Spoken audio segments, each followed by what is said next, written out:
Alright, welcome ladies and gentlemen. It's your brother Bolo here now in a space again. Wanna go on with pick up on yourself, you know, man. Pick up on yourself.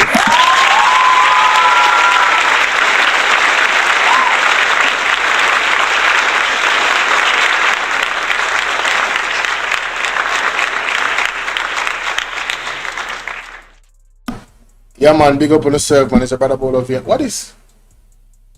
What going on, sir? You mean try again? I want the internet. I want one. People not hear. Let me see if they can hear me. Let me see if they can hear me. Serious show tonight. Now I'm gonna live on TikTok. I know that show is serious. Show you well serious night. That bangarang. What a bangarang in the night. See if my live car. Nah, see. Nah, pop up. Let me see what I see. You nah show me it a freeze on my end. I nah see no. I nah see nobody on the live and on the live. I see people on the live right there. So. Alright, so this is one. Sassy81, how you doing, sweetie? Big up yourself. Blessings to Sassy81. See how my sound. Sassy81. Alright, I'm very loud, so we can turn that down a little bit. Turn down my vocals for the OBS. Yes, people go and like up the live, share up the live. You know, it's a brother Bolo here now. Let me play the intro audio for them. Intro audio.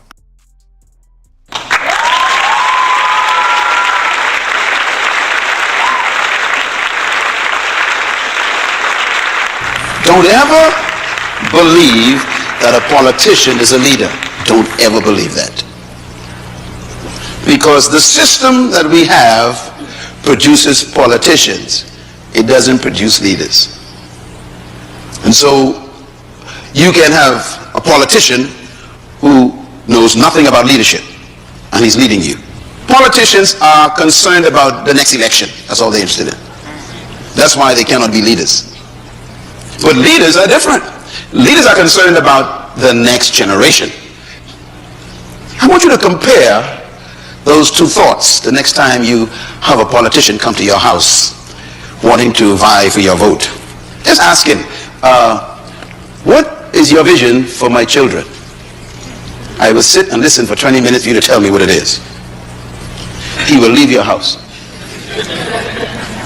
Because he has no interest in your children's children. His concern is to stay in power, to keep the position, to win the next election. This is why they cannot lead. When you are going to have a conversation with a politician, you should actually try this as a test. You, by the way, as a citizen of a community, you have a right to be seen by the mayor. I hope you know that. If you voted for a mayor, the mayor works for you. Therefore, you have a right to see him. You can make an appointment to see any public officer you voted for. Did you know that? That's your legal right. If he don't want to see you, you can take him to court. That's democracy. So I want you to make an appointment to go and see your mayor or go and see your governor and just sit and say, I want 30 minutes with you, sir. And ask him about that list right there. And sir, what is your purpose for being in leadership in this city? What is your purpose?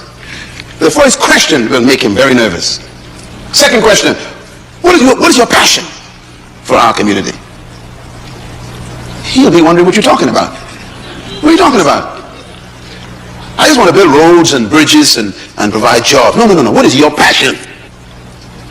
And this is why we need to question the leaders we have. And so I have a little thought here. I call it politics versus leadership. Let's talk about it for a second. Number one, politicians focus on programs, not vision. Number two, politicians' priority is securing the next election, not securing the next generation. Their focus is different. Number three, politicians are preoccupied with promises, not purpose. What we need is statesmen. Statesmen. We don't need more politicians. A statesman is an interesting human. A statesman think of the next generation. That is it, ladies and gentlemen. A statesman think about the next generation, not just them staying in power. Now, we're going to start off today with obviously Narra. This is what this live stream is all about. There's a lot of things that was said that I believe has to be highlighted, ladies and gentlemen. And probably you missed. Well, if you didn't, here's my perspective. All right. So I want to start off with Marlene Malahoo-Forte. She had some interesting things to say at the debate of Narra in Parliament. Let's listen to this, ladies and gentlemen. Let's go. From St. James, member from St. James West Central.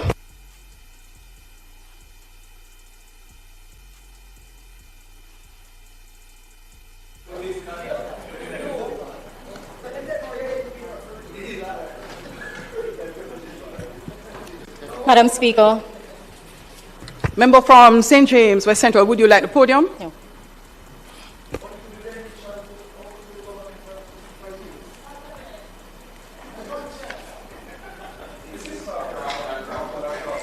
Madam Speaker, I rise to make my contribution to this bill entitled An Act to Make Provision for the Management and Implementation of the Post-Disaster Reconstruction and Resilience Efforts consequent on the passage of Hurricane Melissa, and for resilience generally, to establish the National Reconstruction and Resilience Authority and for connected matters.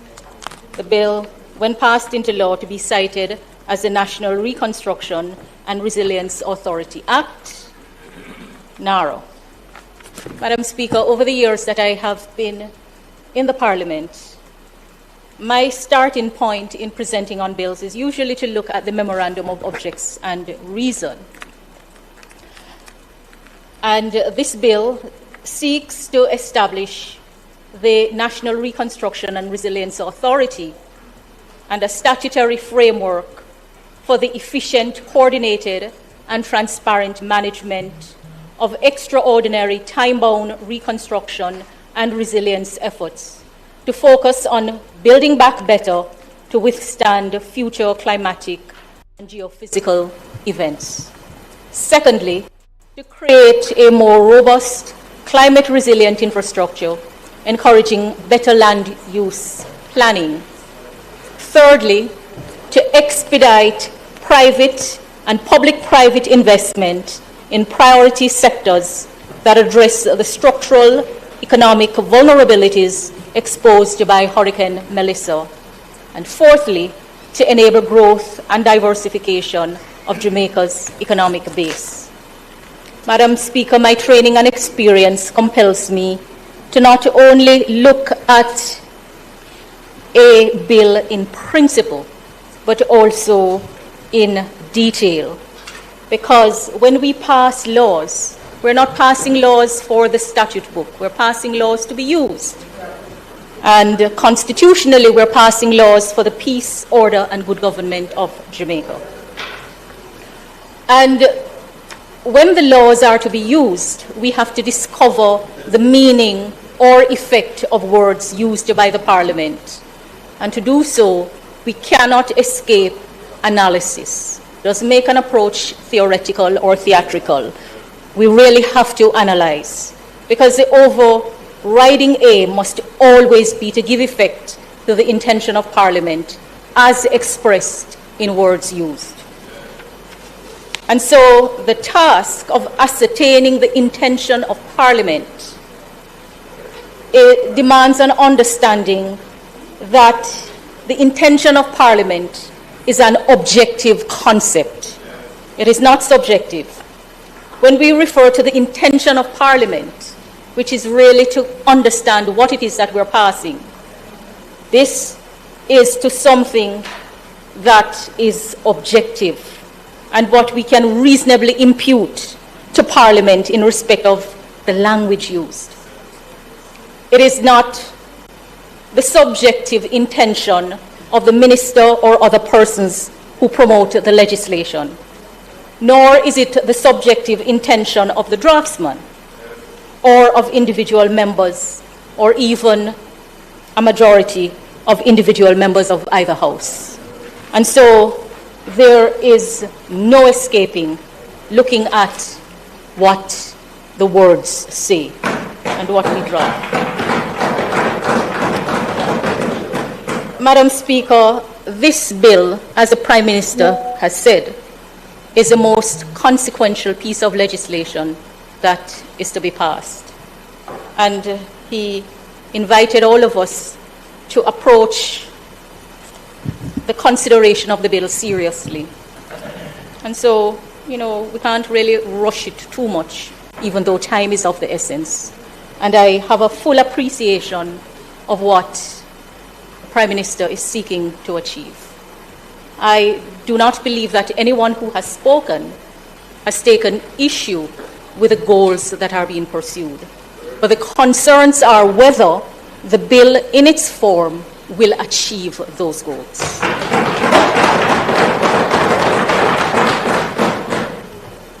Madam Speaker, the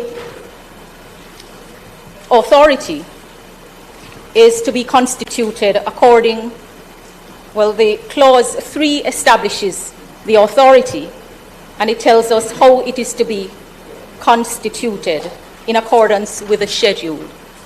Now, some have taken issue with whether there is going to be a board or there isn't going to be a board, and the Prime Minister in his presentation indicated that we have other models in the jurisdiction where there is no board, and that is true. Under the Town and Country Planning Act, for example, there is provided for a planning authority, a Town and Country Planning Authority, and under that act, and this is an act of 1958, Section 3(1) tells you that for the purposes of the act, the minister shall appoint a person or persons to be a town and country planning authority, and subject to the provisions of the act, and from time to time, by order, published in the Gazette, define the composition, powers, and duties of such authority. So it is true that what the bill is seeking to do by way of model already exists in the jurisdiction. So let us look at what will constitute the authority in the bill. The schedule speaks to a CEO and only a CEO. And so if the intention is to constitute the authority with a single office holder, then that is what will be achieved. But if that is not the intention, then the bill will require some rework. Now, the question naturally arises, in light of the objectives being pursued, whether a single person constituting the authority is the model that we should use. It is an appropriate question to be answered. But beyond that, essentially, the authority will also have the minister who is to step in. So, in essence, the authority, when it boils down to it, will be the CEO and the minister who steps in when the minister so steps in. Now, the issue has been raised about the concentration of power. In many other pieces of legislation, power is concentrated in the minister. The question is whether, in light of the objectives being pursued, this is the model that should be used. That is the live question. Now, the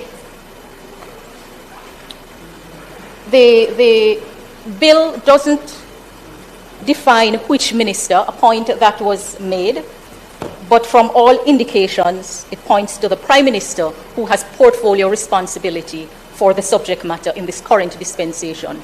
But it would require an indication of which minister, since numerous other ministers have been named. So that is the first point. What does the authority look like? And the bill right now presents the authority as the CEO, and when the minister steps in, the CEO and the minister. But the bill does not say what qualifies someone to be appointed as the CEO. Again, it is not unusual because other legislation allows for appointments as the minister thinks fit. But when you see what we're seeking to do, would it be helpful to get a profile of what the CEO will look like? Competency profile, what would qualify someone to hold the office of CEO, since if the bill were to proceed in this form, that person would equate to the authority. Moving from move to the functions of the authority. Clause 4 sets out the functions. And as has been said before, the functions are very wide.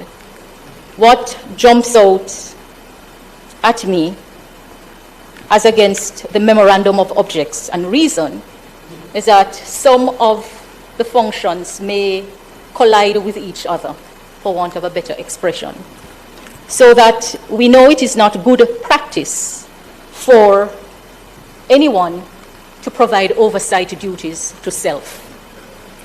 And so clause 4, when you read all of it, you're going to see that, for example, the function of procuring goods, works, and services for the implementation of projects, programs, and plans, and then the function of establishing project management, compliance, monitoring, reporting, and risk management systems necessary for timely, efficient, and effective performance of procurement contracts for the implementation of approved projects, programs, and plan, may run the authority into some trouble and may invite all kinds of genuine concerns.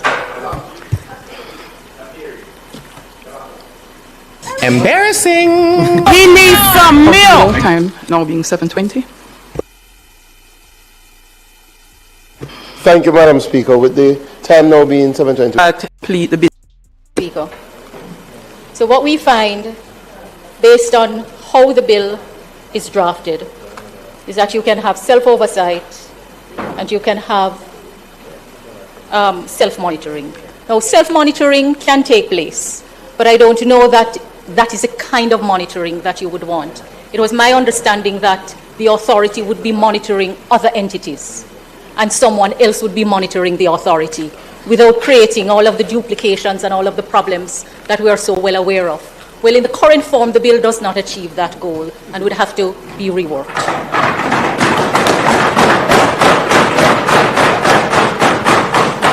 Embarrassing. We need some milk.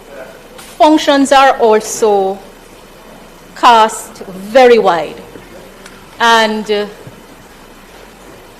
you know, the experience I've had tells me that when you can prevent some things ex ante or address them, you do so that you do not have to quarrel when you give power to someone and that power is exercised. And in this House, I have seen undignified quarrel breaking out about government exercising powers that are on the statute book, giving the impression as if something is wrong with that. Too many examples of it in this House.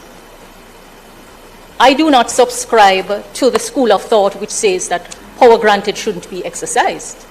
I believe that if power is granted, it should be exercised.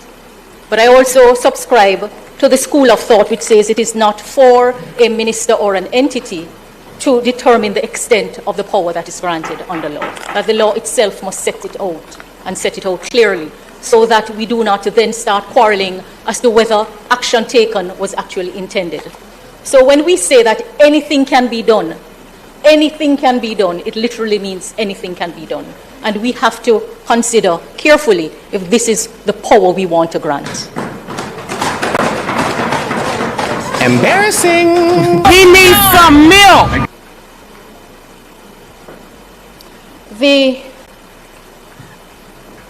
I think the major concern raised by presenters relate to the taking over of powers that are vested in other entities to achieve the goal of rebuilding and reconstruction. And the Prime Minister spoke to the fragmented way in which things are done and the absence of a coordinated approach on a single platform.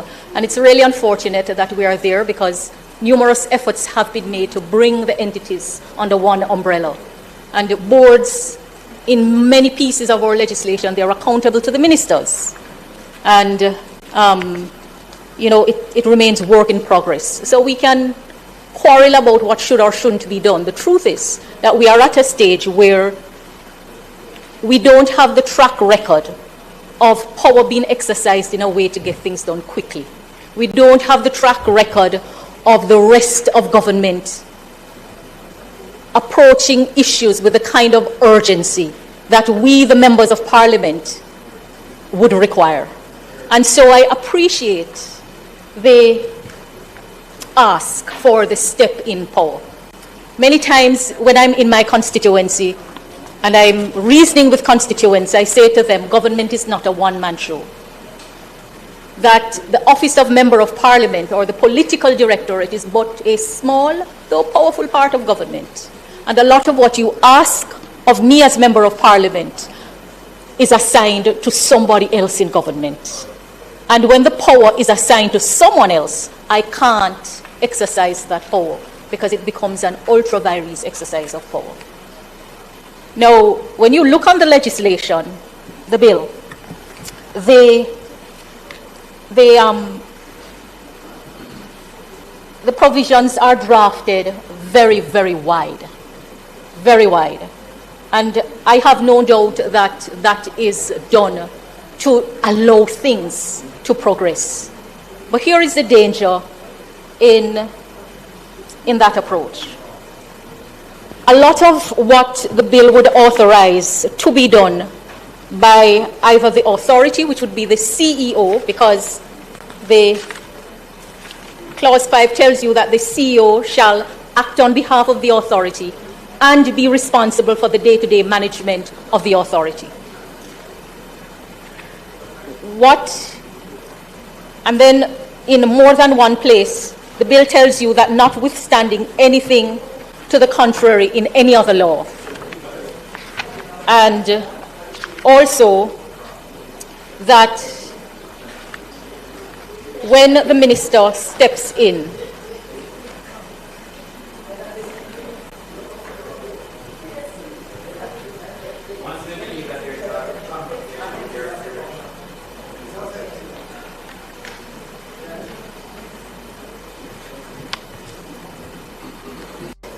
the minister can do anything.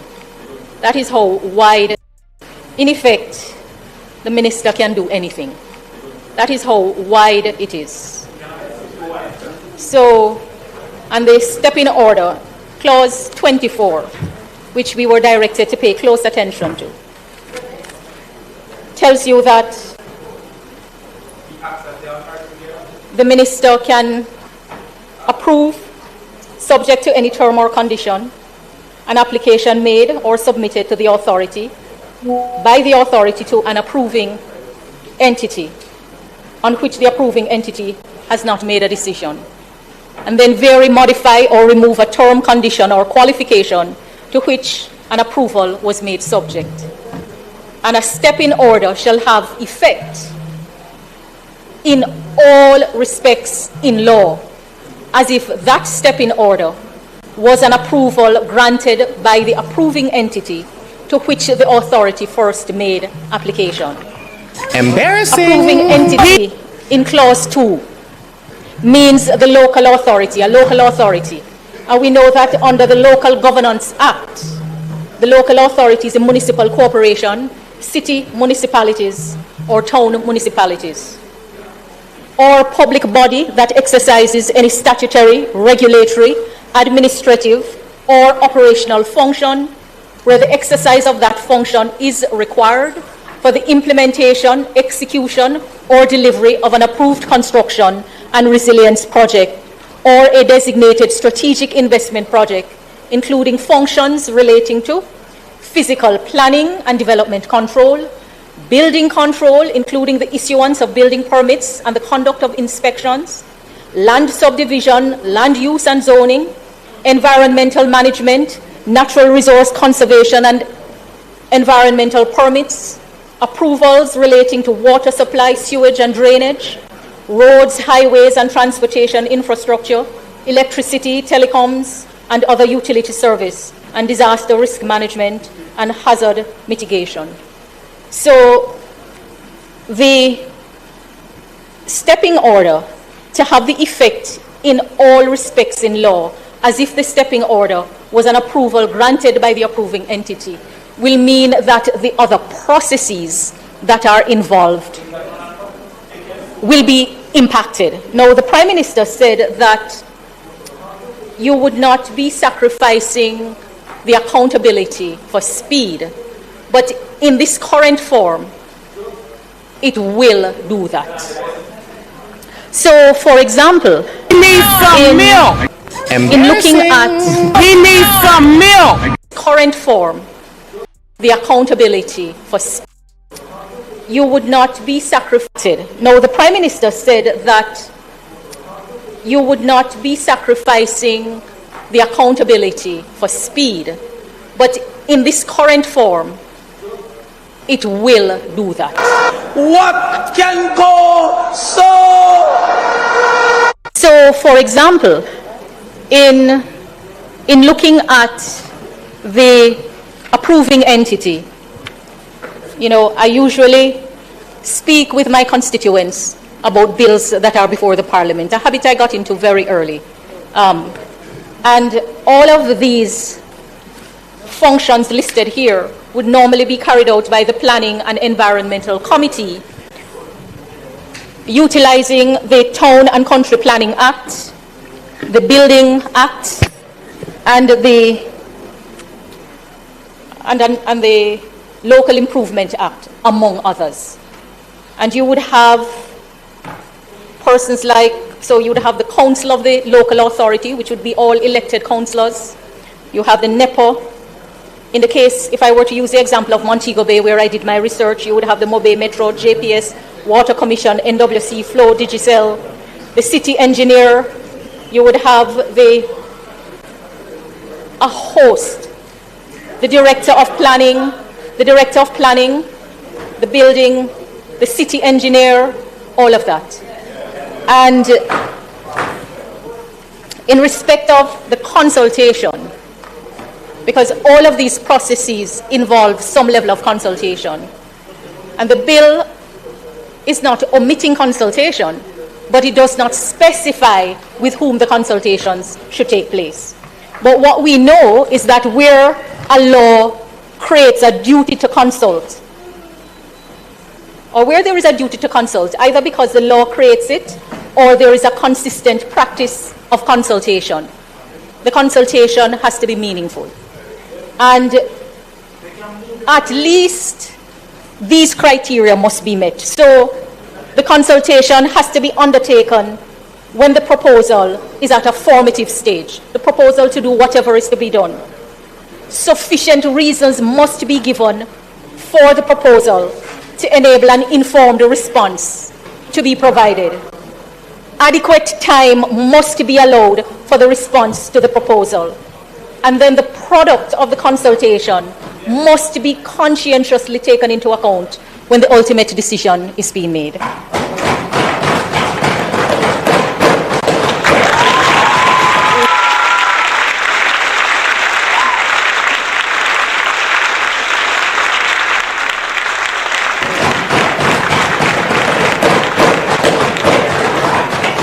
Where there is a duty to consult, fairness may also require disclosure to an interested party of the technical matters, technical advice on which a proposal is being made, on which you're going to have reliance.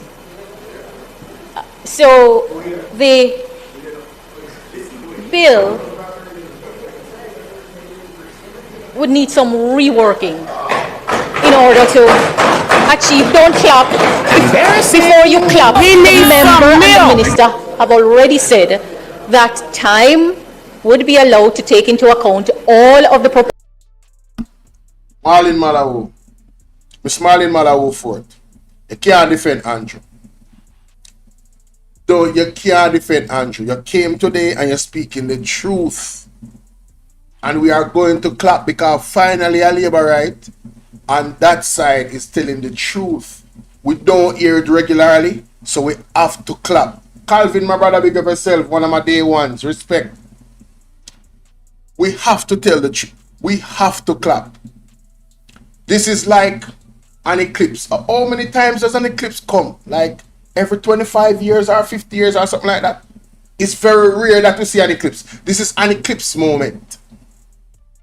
Alright? So we know you have pretty it up already, but we are here to tell you that it's ugly.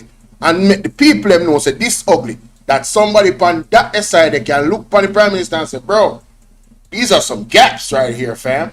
And I'm detailing the gaps. And there are so many gaps. This is not how the JLP has operated in the last 10 years. So this is an eclipse moment. Let's continue.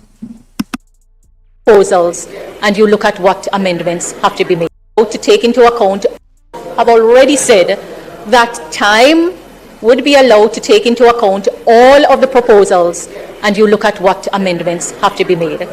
So that is a decision that has already been taken.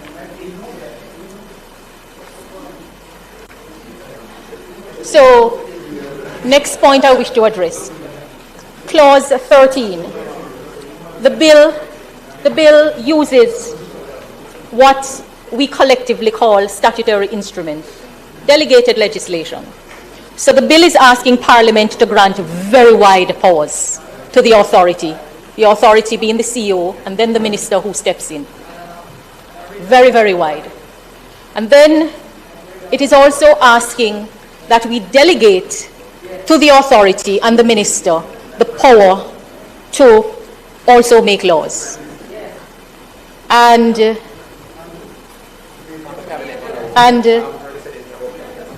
the bill, so directions are to be given.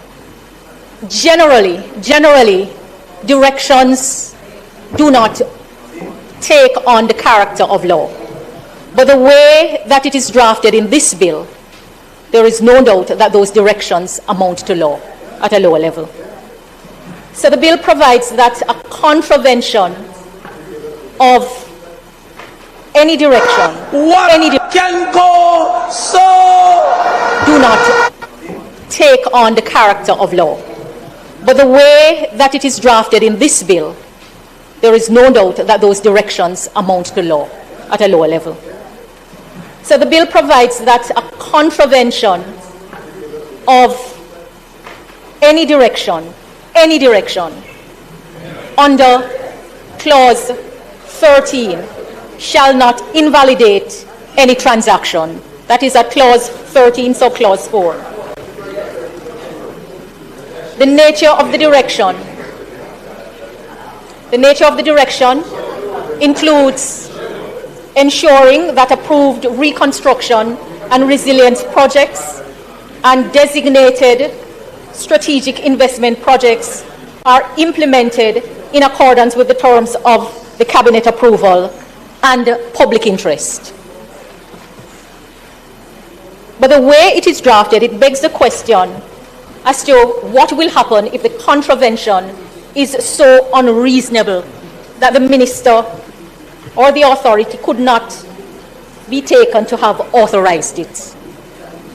And what if the contravention is done on grounds of bad faith, improper motive, or is just manifestly absurd?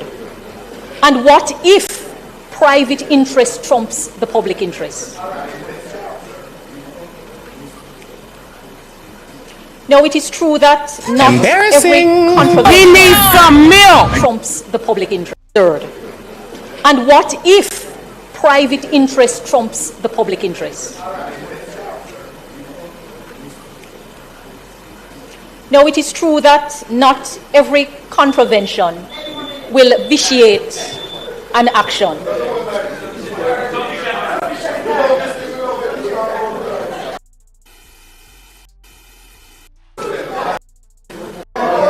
The bill in its current form will not achieve the goals that are.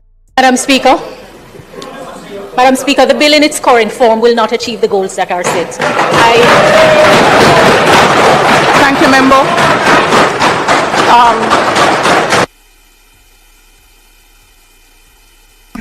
Yo, the man them lock off the mic for Parliament.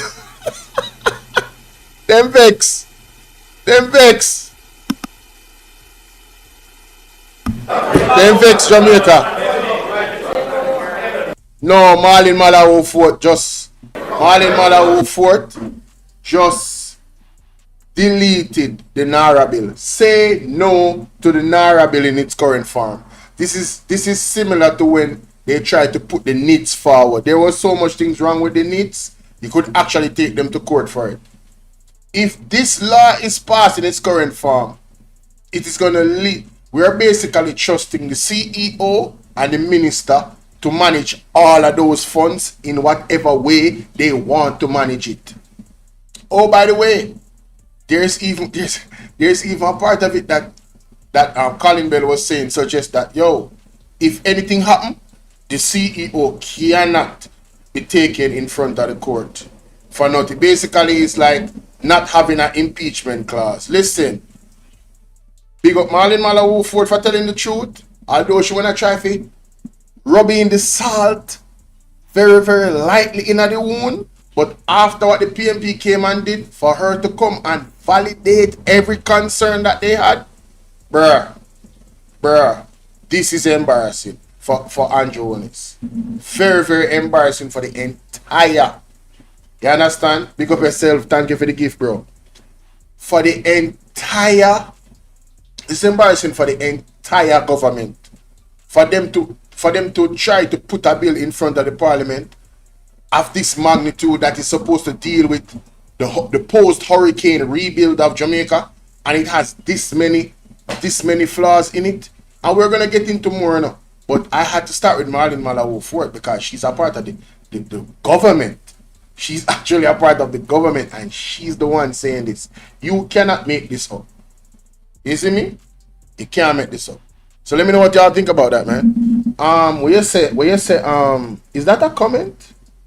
Did you say you sent 100 to where? The Cash App? You sent 100 to the Cash App? You serious? Hold on, wait a minute. I don't see nothing like that.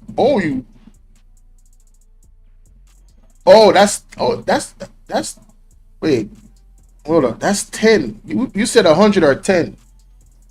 Is it 100 or 10? I see a 10. But I appreciate you, brother. Respect. I just saw it. Respect, my brother. Every time, man. Now, let's get to the next part of this, ladies and gentlemen. I went forward, but I have to go back. So now I'm not gonna deal with Mark G yet. Let me deal with after Mark Golding. Alright? And I have to say big up to Damion Crawford. No, seriously. Salute to Damion Crawford. Real talk.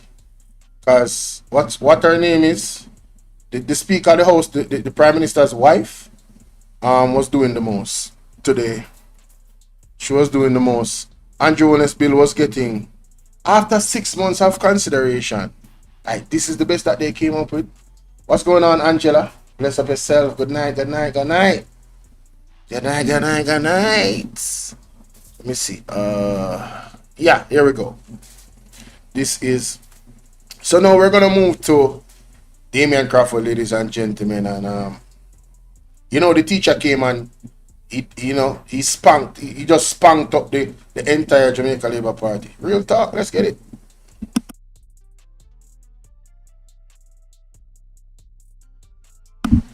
You know that Damion Crawford came and spanked up the Jamaica Labour Party, so we're gonna get into this now, ladies and gentlemen.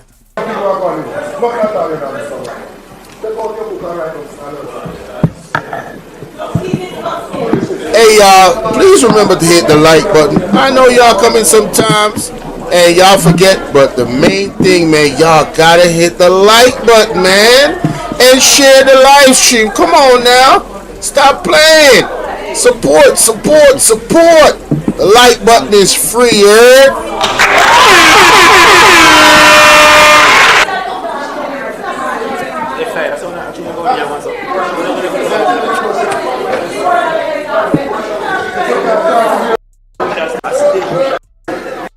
Almost a cross causing. I find it unfortunate. I find it unfortunate that such overreach is causing for this debate to deteriorate into almost a cross quarrel. I also want to remind the House of a statement made by the member from East Portland consistently, that context matters. And a bill of this importance, I can't see why we're so hard and fast on time and the time of the leader of the opposition in particular. Now, He needs some milk. the multiplicity of causes had caused for the Prime Minister himself to need for adequate coverage 2 hours. None of us there are expecting 2 hours ourselves. But the side, you open. And yeah, okay, so 1.5 hours minus interruption. But the importance of this bill, as has been highlighted by the Prime Minister, I don't think that it is reasonable for us to have been all intervention. In fact, there was an invitation from the Prime Minister for serious intervention upon this bill.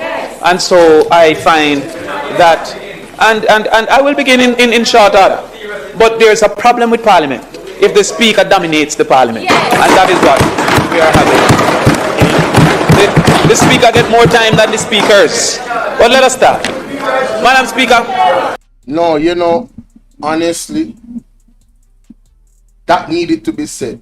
And I want to say thank you from me to Damion Crawford. The way how this Parliament deals with the leader of the opposition with a lack of respect, and also the Speaker of the House, because she's the wife of the Prime Minister, and because it Bonar said Mark Golding is intellectually spanking Andrew Holness he ripped apart the bill, ladies and gentlemen, shred it up in the grinder. It didn't have to be put into flames because it was already so hot. It started. He never have a light one match. Just the ripping up of the bill alone, let the bill go in the flames. Over. Finito. Done. Like go recast the budget and recast the Narra bill. Like you need a total overall. Rip it up and dash it away. And because he was embarrassing the Prime Minister, she couldn't take him and get embarrassed no more. So she had to talk about time and one bag of something. She couldn't make the man say the last 7 words them in her presentation. She had to cut off his mic. And this is why she cannot be the Speaker of the House, because of her bias towards her husband and her party. Alright? Real talk. Let's continue. That's disgusting, man. The conversation of this bill. Madam Speaker. The conversation of this bill. The conversation on the bill should rightfully start with the objectives of the bill. The objectives I've stated within the bill are as follows: for the efficient, coordinated and transparent management of extraordinary time-bound reconstruction and resilience efforts to focus on building back better to withstand future climatic and geophysical events. Additionally, it speaks to B, to create a more robust climate resilient infrastructure, encouraging better land use and planning. C, to expedite private and public-private investment in priority sectors that address the structural economic vulnerabilities exposed by Hurricane Melissa, and to enable growth and diversification in Jamaica's economic base. Before we go outside, make us first recognize that Mr. Prime Minister,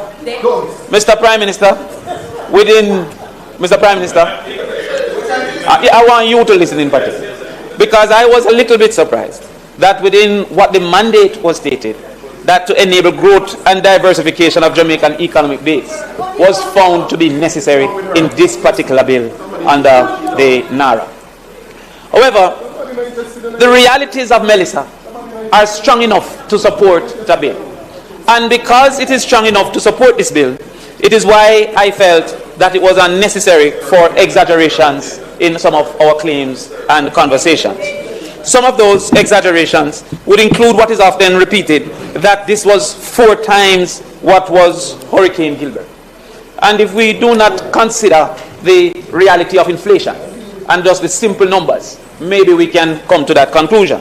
However, the IDB indicated, and I quote, Compared to the last major hurricane to strike Jamaica, Hurricane Gilbert in 1988, Hurricane Melissa was significantly more intense.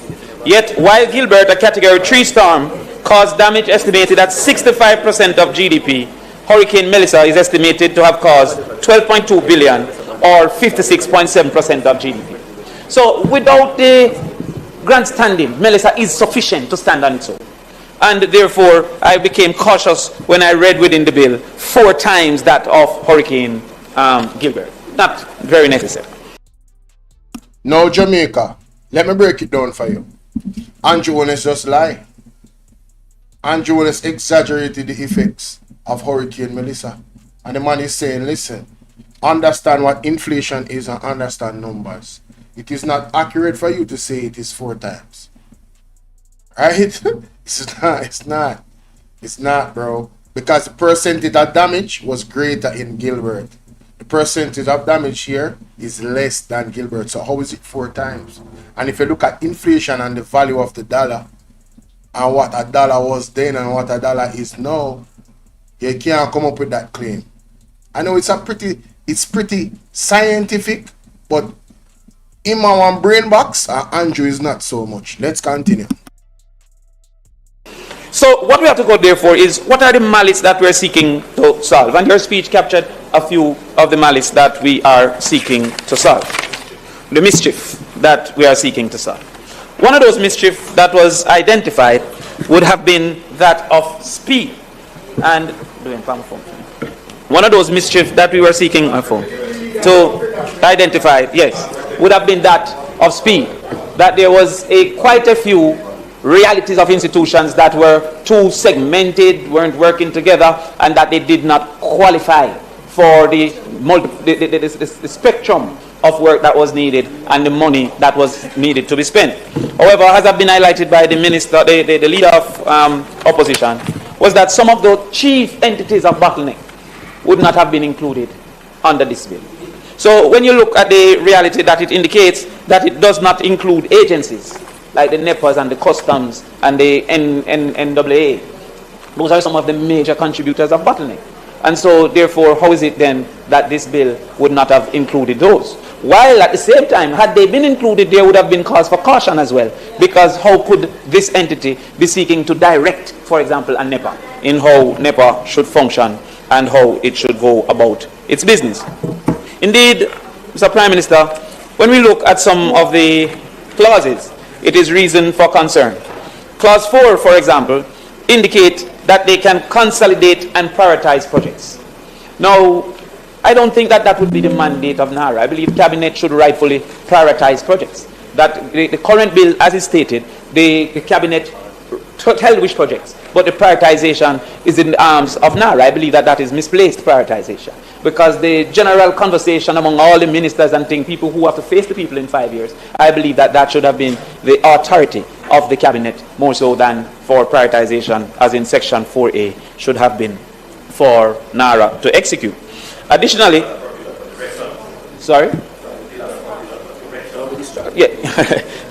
Well, I'll come. I will come to that. Additionally, it indicated section 4F that it should cause projects, programs, and plans to include standard specification and requirement for achievement of climate standards, disaster resilience by works to eliminate and mitigate the adverse effects of catastrophic climate and geophysical events. Again, I believe that while they are the implementing agencies, the standards should not be set by the people who are the ones to implement. The standards should be set for them to go forward and implement those particular standards.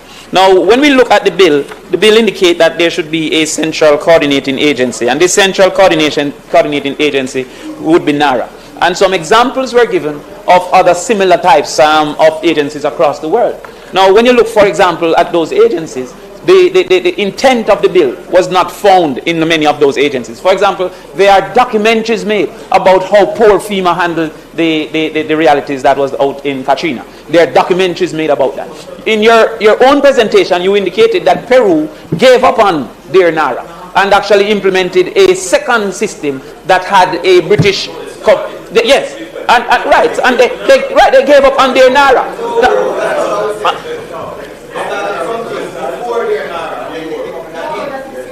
Boy, when me and the Prime Minister talk, I don't want you getting there.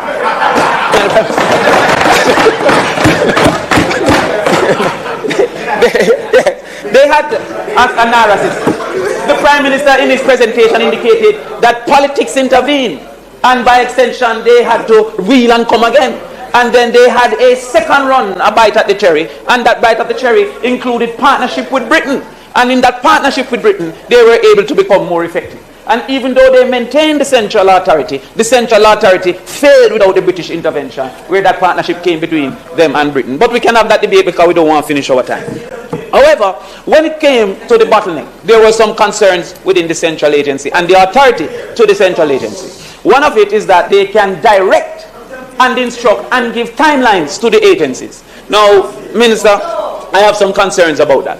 While it is that the large entities may qualify with the 15 million US, if it's now, or 150 million US, 15 now, right? If it is that that Narra, you know, when you are disrespected, you are upset. Yet you upset me by disrespecting me. No, yes. I will do it here and later, but allow me. Now, what we're saying, Minister, is that you will know that there are multiple levels of investment in tourism.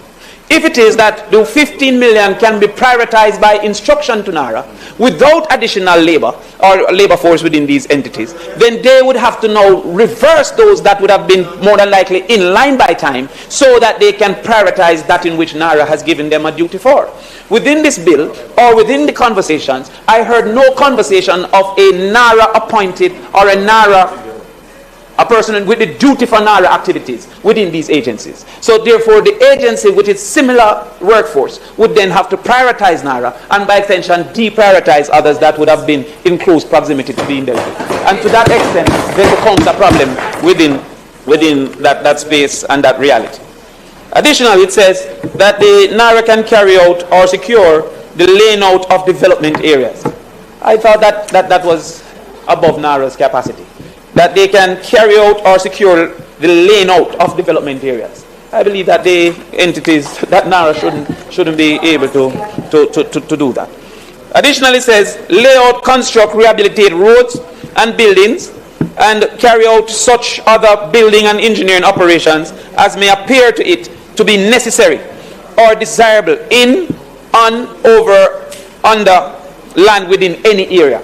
I thought that is the duty of a general planning system and not Narra in and of itself. So when you say Narra can lay out, construct, rehabilitate roads and buildings, as it says here, that may appear to it to be necessary. Not appear to the cabinet to be necessary. Not appear to the parliament to be necessary. But that appear to it, to Narra. I thought that would have gone too far. Hey, are some serious concerns Damion Crawford and the People's National Party drop on the Narra thing, you know. It's not a normal violation, the man. This what Andrew is put in front of the people, you know. It's irresponsible to even put it in front of the house, you know. The litany of issues that directly involve potential criminality and corruption is at an all-time high, you know. I don't want to know why like say this thing is just normal, you know, brother. Oh, trust me, I need to stick around. I need to share the live with at least 20 people, let them know so we're there. Because we break it down. All the things you have to go through. And it includes other things like public gardens, public amenities, carry on any business or undertaking from the reconstruction and development of any area. I thought that was too wide.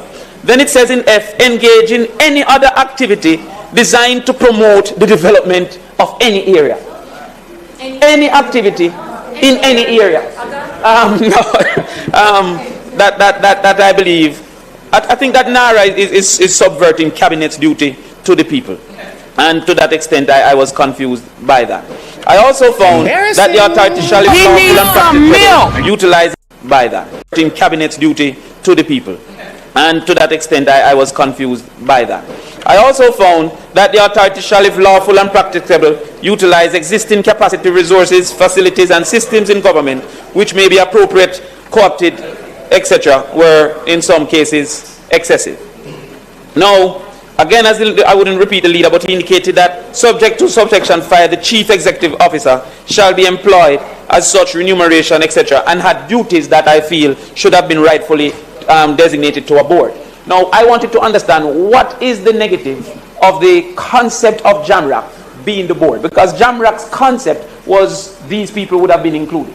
And I remember when I was in the ministry once upon a time, our board included multiple private sector functionaries on the entertainment board. So the fact that it is a board, a governance board, does not disqualify private sector functionaries to be a part of it. What disqualifies, what's the negative of JAMRAC actually being the board? Because as has been indicated, JAMRAC's only duty is to alert the public of discrepancies that it perceives. But it have no capacity to intervene, no power, no control, no consequence that it can do other than to shout that we have seen things that are undeserving, and we don't see the great delay that a board can execute. It then says the authority may appoint and employ at such remuneration and on such terms and conditions as it thinks fits such other employees and agents as it thinks necessary for the proper carrying out and provision of this act. So the authority, without a board, can almost, all of we can get our work out of that authority. And everybody that we know can be He needs some milk. Jamaica, anybody can get a work. You think it's joking making? If the person decides, say the CEO say, yeah man, that person, I'm gonna play it again, you know.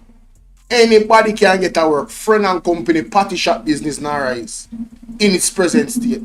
Party shop, corruption, it is a fertile ground, Jamaica. The nastiest level of corruption Jamaica will ever see. Mark my words. May I play it back? Hold on. Employees and agents as it thinks necessary for the proper may appoint and employ at undeserving, and we don't see the great delay that a board can execute. It then says the authority may appoint and employ at such remuneration and on such terms and conditions as it thinks fits such other employees and agents as it thinks necessary for the proper carrying out and provision of this act. So the authority, without a board, can almost, all of we can get our work out of that authority. And everybody that we know can be doing. Right? The unlimited, yes. It also says that they shall be paid to members of committees. So this is where I became quite worried. The minister may appoint a committee to examine the report to the minister on any matter arising out of it or connected with any of the authority's powers, duties under this act. Now, I didn't understand from that Prime Minister if this was a single board or if at any time he needed information, he could have then moved forward to make a new board. So if he was going to consider tourism, he could make a tourism board. And if he was going to consider agriculture, he could make an agriculture board. And then the next clause suggests that they can be remunerated, not volunteer, that you could pay these boards to look at those things. And we felt that that would have been a problem. There was a sworn to secrecy. I won't delve too far in it, but I also felt that it didn't facilitate the Whistleblowers Act within the conversation of secrecy. I warned you already and you're still. Yes, right? There was a limited facilitation of the Whistleblowers Act, but it will be dealt more fulsome by a colleague of mine. The ministry may give the... Jamaica, there's a clause in the thing called the sworn to secrecy clause. Hello. Everything about this bill spells criminal. Everything about the Narra bill screams criminality. Everything. What kind of secrecy clause?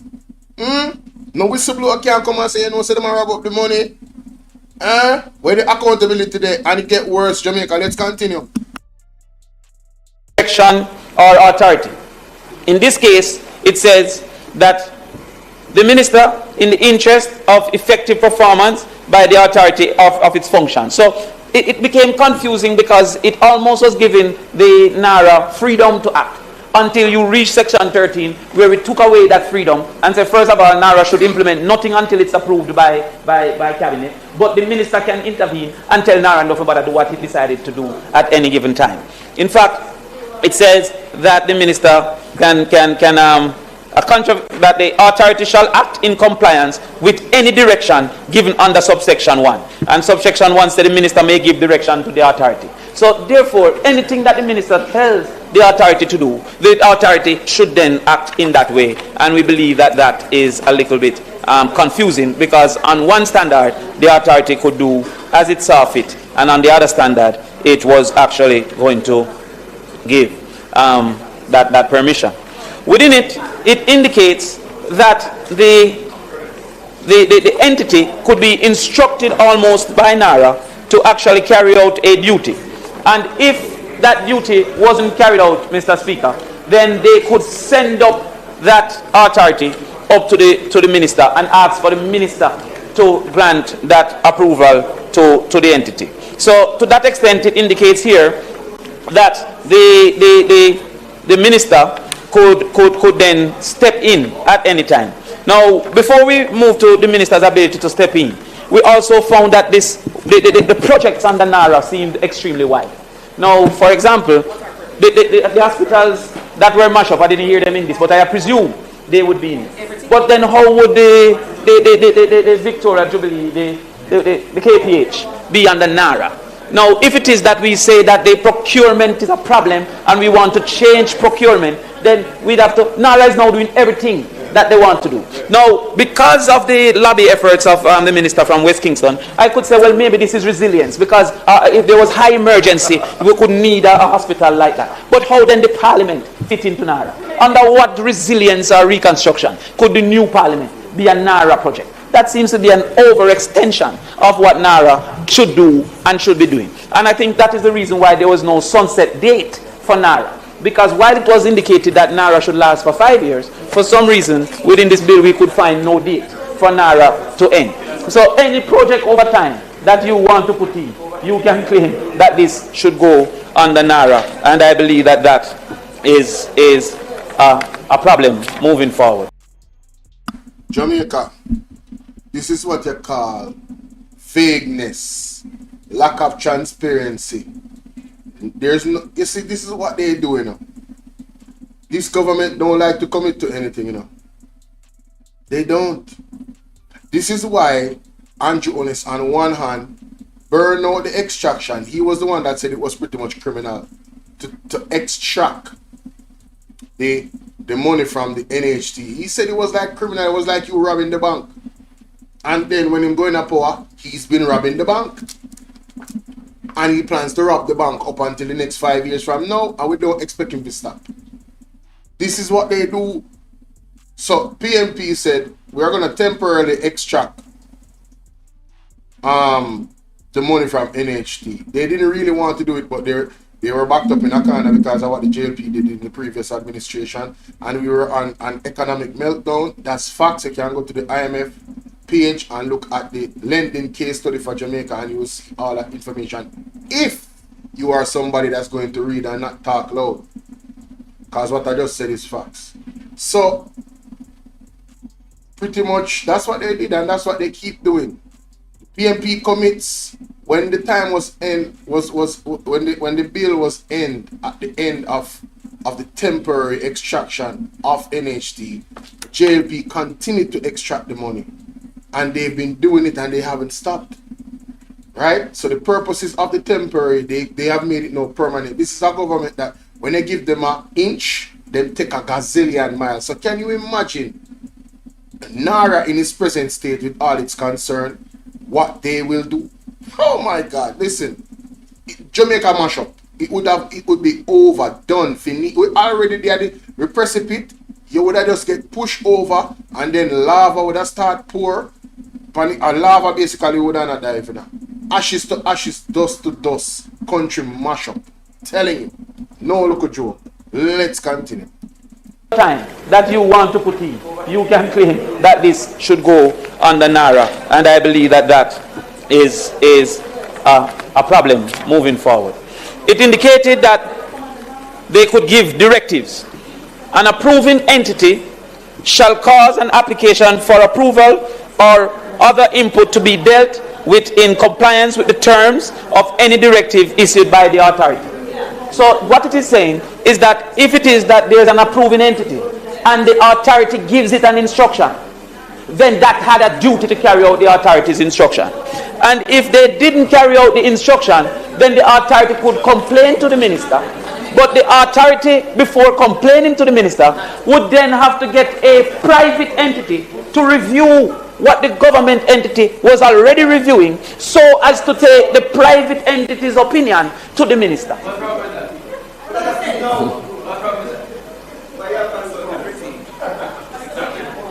No, don't be fooled by the person behind your prime minister.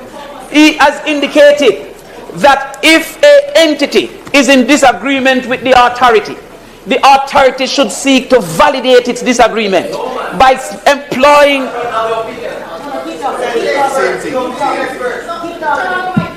All right. They can proceed with consideration of an application for approval where the approving entity may otherwise delay or decline to process the application solely on the basis that the approval or the input from another approving entity is yet to be granted or given. Relying on approvals previously granted by the approving entity for standardized design or pre-approval, they can seek to modify or make exceptions for zoning requirement, make decisions on the application for the approval of other inputs. It indicates, therefore, that to address non-compliance, the authority shall not make application for a step-in, they call it, without first obtaining independent expert advice on the matter. So what did we say that was different? What did we say that was different? No, but well, are you saying it's a good thing or that what I said was Member, you don't have much time left enough, so focus on your presentation, member.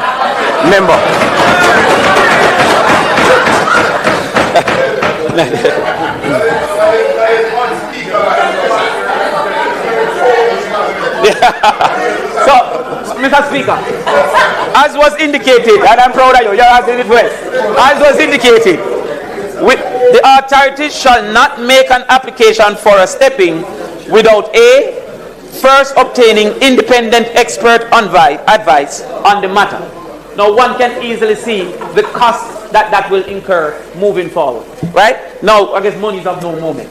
Then, without obtaining, and then B, unless the authority is satisfied that on consideration of the approval requirements, the advice referred to in the paragraph A exists. So we see that as a major concern. Additionally, Mr. Speaker, is that if I was the lawyer for the procurement process, I would say I have multiple evidence that procurement is not as guilty as we're seeking to make procurement. This entire bill seems to suggest that procurement is the chief hindrance on the capacity to implement. But if we look at our current situation with Spark program, for example, which have already passed procurement, which have already been granted in contract, the level of inefficiencies continue. Indeed, we have seen just in the last conversation over the budget that Spark, which was to end in 2027, have indicated that it now end until 2030, and that funds that were supposed to.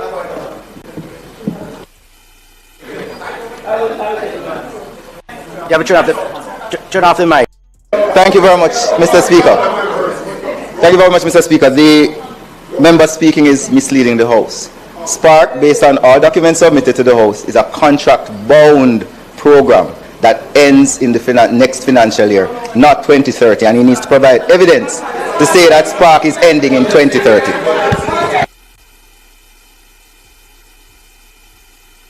Mr. Speaker, there's an unfortunate habit that has evolved for us to wantonly disrupt each other. Now, if the minister wanted to say that he hasn't spoken as yet, he can say that after. However, the book that was published by the government called the Estimate of Expenditures indicated that they would have been spending for Spark up to the 40 billion up until 2030. Yes. Jamaica, I don't know why these people challenge this brother, you know.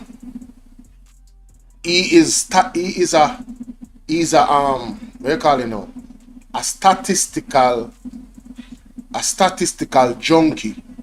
So when it comes to the data, he's a data junkie. He is a nerd. So when it comes to the data, when it comes to numbers, the man I want teacher, the man I want maths teacher, for crying out loud. It is one of the most basic and important part of being a scientist in what you're doing. Very very methodological, right? Very methodological in his approach. You get me? So detail. So when him come to do a speech, he's looking at the information presented on his speech. He might be the one that tell us say it depends on the documentation. Did you read it? Is there some type of miscommunication within the ministries, within the government, why it's in the book and you don't know about it and something else happened? Let's rewind that. Embarrassing, Virgin. Mr. Speaker, there's an unfortunate habit that has evolved for us to wantonly disrupt each other. Now, if the minister wanted to say that, he hasn't spoken as yet. He can say that after. However, the book that was published by the government called the Estimate of Expenditures indicated that they would have been spending for Spark up to the 40 billion up until 2030. Yes, he was asked about that and he himself responded. So I do not know. Refresh himself. The minister also indicated in answering the question that he presumed it might have been a mistake, right? And that he would get back to us, for which he did not get back to us. So the fact of the matter is that the estimate of expenditure. Embarrassing. Yes. We need some milk. So no problem. Mr. President, Mr. Speaker, I believe that as is, the bill introduced great risk. It introduced great risk of bottleneck being transferred to Narra. It introduced great risk of corruption being masked by the process in which contracts are selected. It introduced great risk that small investors may be at the back of the line because of the duty of prioritization within entities that already claim that they have understaffed realities. It includes many risks because it creates expectations that may not be likely to be executed within the public. And it creates many risks because it puts within a single individual a certain level of authority. We on this side are of the opinion that anything that is necessary should be done for our reclamation, for our rebuilding, for our re-engaging of the people and our economic activity. However, we also believe, as I agree with the leader of the opposition, that we should have a conversation, a more fulsome conversation of what Narra should look like by having a joint select committee. Thank you, Mr.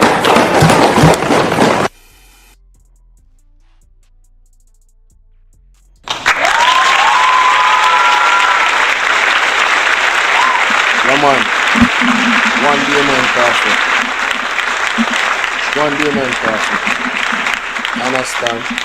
So it's important that we really look into everything that Damion is saying, and the way I'm presented, I believe it's easy for you to understand the real issues that is coming from this bill that is very, very serious. We're talking about somebody that is uncertified, you know, potentially being the one that is the minister that is heading Narra, you know, that will have all the powers to say, yo, do this, do that, do this. You understand? And I don't trust him. I don't trust the Prime Minister. I don't trust the Prime Minister to pass this thing and have these, potentially have these powers. I don't know about you guys, but I don't trust Andrew Holness. He's not certified, and what I've read from his Integrity Commission report, I don't think he'll ever be certified based off what is there. That's just my opinion. So let me know what y'all think about that in the comment section, man. What Damion Crawford had to say. Get this video up to 1,000 likes. Thank you. Appreciate y'all. All right, moving on now. Two person I gotta know. Let me find them. Two person more I have to do. Ah, wonderful. So we have Mr. We started him next.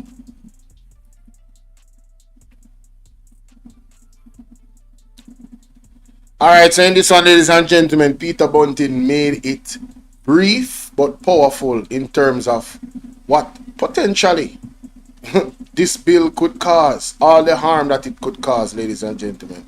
So I think we should lend a listening ear to this to another technician when it comes on to breaking things down in the parliament. So check this out, ladies and gentlemen. Let's go.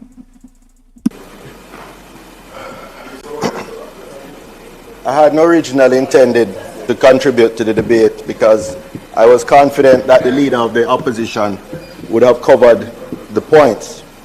And I think the use of the standing orders to curtail the important contribution of the leader of the opposition was very unfortunate, though consistent with a growing practice of suppression of voices not supporting the government.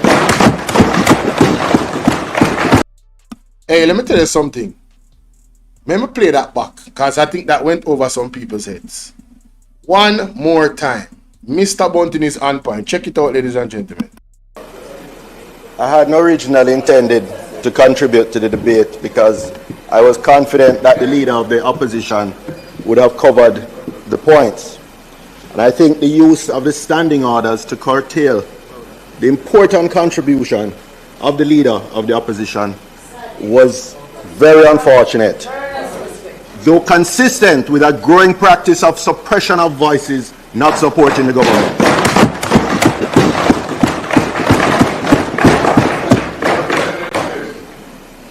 Members of Parliament were not elected to come here to serve the standing orders. The standing orders are here to serve the Parliament. And when it is used to stifle and suppress an important contribution on a bill that is so significant to the future of this country, it is disgraceful. Embarrassing.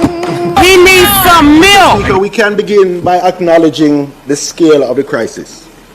Hurricane Melissa inflicted devastation of historic proportions. That demands urgency, it demands coordination, it demands leadership. But above all, it demands accountability.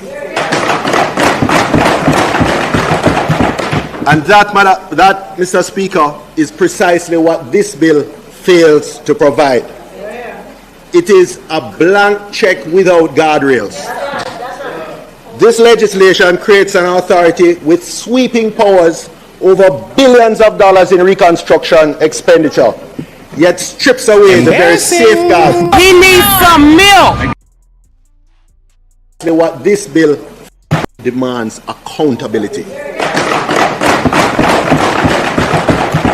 And that, Mr. Speaker, is precisely what this bill fails to provide. It is a blank check without guardrails. This legislation creates an authority with sweeping powers over billions of dollars in reconstruction expenditure, yet strips away the very safeguards that protect public funds. The authority is empowered to procure goods, works, and services directly. It can enter into any transaction it deems necessary, and it is funded by unlimited parliamentary appropriations and other inflows. Mr. Speaker, this is not reconstruction governance. This is a fiscal free-for-all. Where are the explicit procurement rules? Where are the independent oversight mechanisms? Where is the requirement for competitive tendering, public disclosure, or value for money audits in real time? Instead, we are asked to trust blindly that this authority will regulate itself. That is not how Westminster democracy works. What we are seeing here is executive capture. The Prime Minister controlling everything. The architecture of this authority is not independent. It is subordinate to the executive. The CEO is appointed by the Prime Minister. The Prime Minister can issue binding directions and the CEO must comply. The Cabinet alone determines which projects are approved and which are strategic. This is not a balanced institutional design. This is centralized executive control over project selection, procurement, and execution. In any serious Westminster parliamentary democracy, such executive concentration of power would be offset by a statutorily independent board, by parliamentary committee pre-approval of major projects, by mandatory publication of decisions and contracts. None of that is here. Hey, when me telling you say, Peter Bunting never hold back. Watson Dan, big up yourself. Big up everybody on your live. Peter Bunting never would back. We have to play that again. The man up on fire. No man, hold on. By the Prime Minister. The Prime Minister can issue binding direction. CEO is appointed by the Prime Minister. The Prime Minister can issue binding directions and the CEO must comply. The Cabinet alone determines which projects are approved and which are strategic. This is not a balanced institutional design. This is centralized executive control over project selection, procurement, and execution. What in any can serious go so over project selection, procurement, and execution. In any serious Westminster parliamentary democracy, such executive concentration of power would be offset by a statutorily independent board, by parliamentary committee pre-approval of major projects, by mandatory publication of decisions and contracts. None of that is here. None of that. Instead, we have a structure where the same political is not right. Tell about them. Hey, me say this a live stream here hurt some labor right you are listening right now. It appears they hot. Till all them are typing and me chat be a foolishness. Yo, them are typing in my chat foolishness about things that we already have approved. Say I lie them I tell about. That's how much the labor right them hurt right now. Them just a spew nonsense in it. Them not have no rebuttal. Few Peter Bunting has said. Basically, for them argument is, well, the PMB thief, so Andrew's supposed to be given the opportunity for thief too. Not to fix the problem of thieving, you know. This is what the labor right them are doing on my chat right now, you know, people. How sad is this? Let's continue. Mandatory publication, statutorily independent board, by parliamentary committee pre. Oh, and hold on, no? The person who put it in the chat actually have the 56 Cumberland Road. So I go let Andrew watch me, you know. I go let Andrew watch me on TikTok, you know. Yo! Andrew, sir, you watch. Let's continue. Approval of major projects by such executive concentration of power would be offset by a statutorily independent board, by parliamentary committee pre-approval of major projects, by mandatory publication of decisions and contracts. None of that is here. None of that. Instead, we have a structure where the same political directorate decides, directs, and effectively executes. This is the very definition of unchecked executive power. And then, when we speak about the stepping power to override the entire regulatory state. In a sense, this is perhaps the most alarming feature of this bill. Under sections 21 to 24, the authority can issue directives to regulatory bodies, force timelines, and ultimately ask the minister to override those bodies directly. The minister can then grant approvals himself, modify or remove conditions imposed by the regulators, and those decisions carry full legal effect as if made by the original authority. Jamaica, essentially, Andrew Holness create a bill where this body can just be the law within itself and circumvent every guardrail that is there to protect us, the citizens of Jamaica. So we are left to the will of the minister and his integrity. It's like the minister would be playing God then and making all the rules, whatever suits him or her. That's what it does. And there's no clear indication of which minister would be the minister that run Narra. And all of you that are listening to me, do you think that Andrew Holness would leave that responsibility to anybody else but himself, given how him have about 135,000 different agencies in the office of the Prime Minister? Him a do all of this. Him have this, what you call, a micromanaging type of style about him. Do you guys think that anybody else would be the head of Narra except for Andrew Holness, based off of how this thing is structured and how it's being broken down? Somebody say, I can't believe some use Andrew and I can't believe some use Andrew Holness and integrity in the same sentence. Thank you so much, Brat. Enough said. Let's continue. Mr. Speaker, let us call this what it is.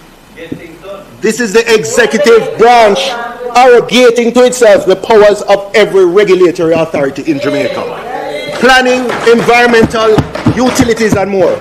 All in the name of expedition. But we have seen this movie before. We have seen this movie before. A recent example in Europe. I would call it the Urbanesque playbook.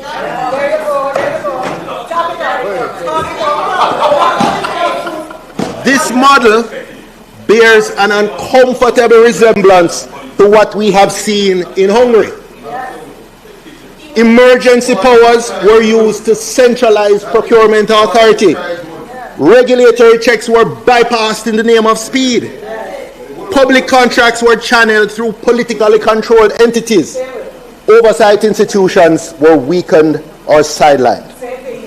The result was a reconstruction and development model widely criticized across Europe for cronyism, opaque procurement, and misallocation of public funds.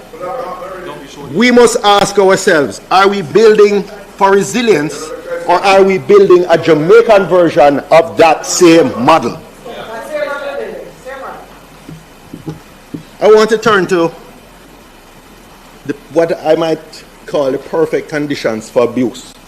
The combination of secrecy and indemnity. The bill compounds the risk by combining these two dangerous provisions. The first is the secrecy clause. Officials are legally bound to treat documents as confidential with criminal penalties for disclosure, not administrative, criminal penalties. And then these officials are indemnified for any actions taken in their roles. So you're combining secrecy, executive control, weak oversight, massive discretionary spending. Mr. Speaker, this is not the formula for efficiency. This is a fertile ground for corruption. Embarrassing. He needs some milk. So you're combining. The first is the secrecy clause. Secrecy. Yo, the man them have a secrecy clause. And if you break the code of secrecy, you got a prison. You have a penalty for face in a court. So if there's anything illegal happening with the documents them, you cannot say anything. This is the perfect excuse for you to commit crimes in the position of Narra. Well, I cannot do my derelict duty as a citizen of the country, as a patriot, to point out and be a whistleblower, or I will go to prison. I will have a record on my name. Or charged in some way, shape, or form. I don't know the detail of the charge, but it has to be prison time. For you to be sworn to secrecy, that you can't talk if any corruption are going on. No, Jamaica. This is barefaced. This is a barefaced attempt for criminality with Narra, as far as I'm concerned. Let's play that back. And indemnity. The bill compounds the risk by combining these two dangerous provisions. The first is the secrecy clause. Officials are legally bound to treat documents as confidential with criminal penalties for disclosure, not administrative, criminal penalties. And then these officials are indemnified for any actions taken in their roles. So you're combining secrecy, executive control, weak oversight, massive discretionary spending. Mr. Speaker, this is not the formula for efficiency. This is a fertile ground for corruption.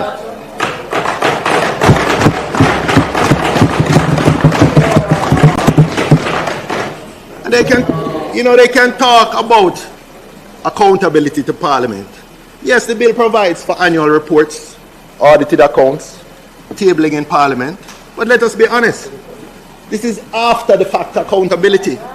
We see it in the Auditor General reports every year, but it's long after the horse has gone through the gate. By the time Parliaments see these reports, contracts will have been signed, funds will have been spent, decisions will be irreversible. Let me give you a perfect example of that, ladies and gentlemen. Market me, Ben Spunani. The 85 million gone already, Jamaica. The $85 million gone already.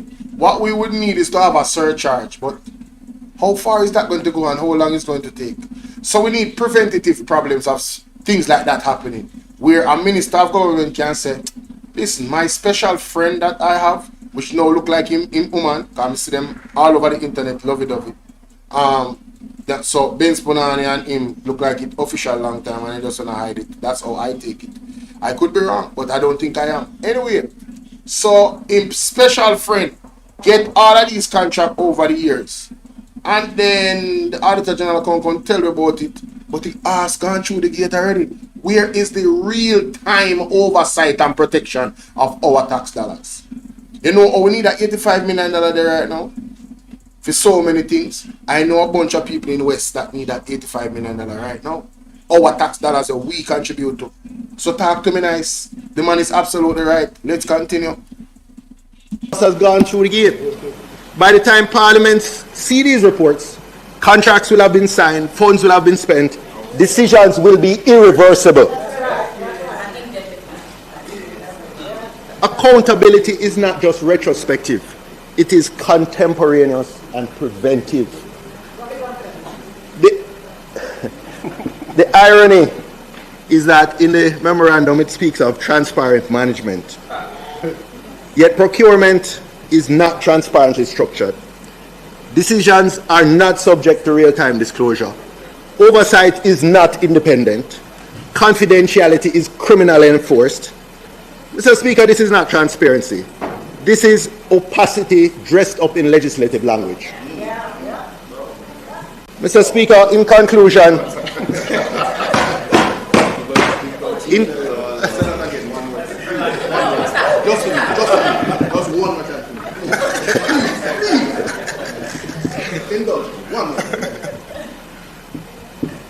Mr. Speaker, this bill sets a dangerous precedent. It is not merely about reconstruction. It is about how Jamaica governs large-scale public expenditure in times of crisis. And what it proposes is deeply troubling. Concentrated executive power, minimal oversight, weak transparency, legal tools to override institutions. We all want Jamaica rebuilt, quickly, efficiently, and resiliently. But we must not rebuild Jamaica on a foundation of weakened democracy and compromised accountability.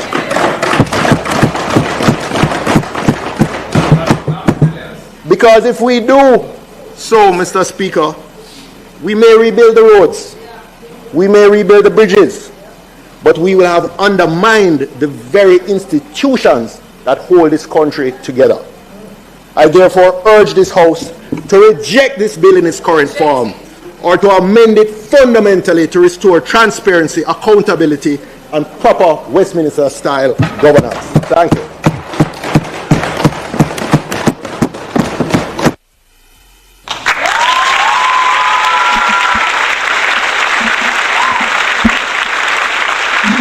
Hey, I want to say salute to Peter Bunting. Yes, man, most definitely, 100%. I have to say salute to Peter Bunting, ladies and gentlemen. Now, I am gonna go to Mr. Hilton.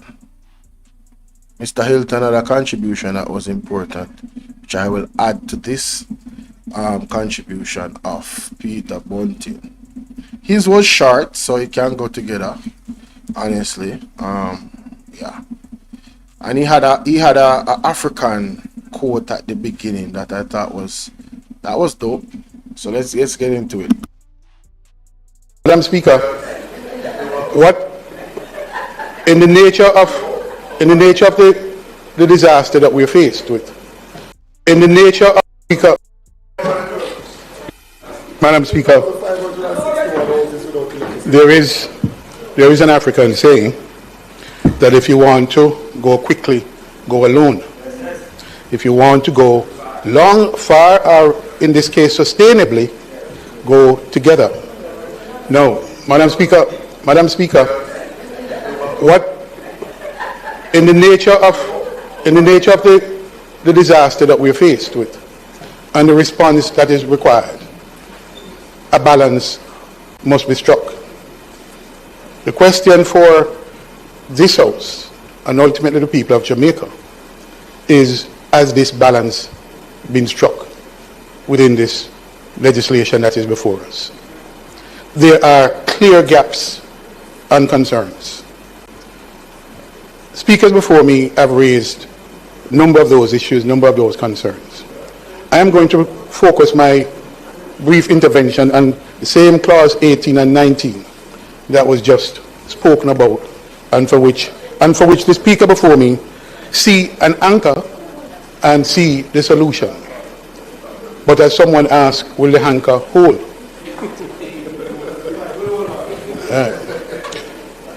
Madam Speaker, I represent a constituency that everyone knows is disaster prone because it sits on the coastline and at the foothills that comes from northwest all the way down.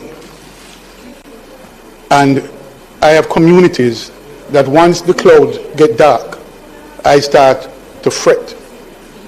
And invariably, after the rains, there's a massive cleanup problem.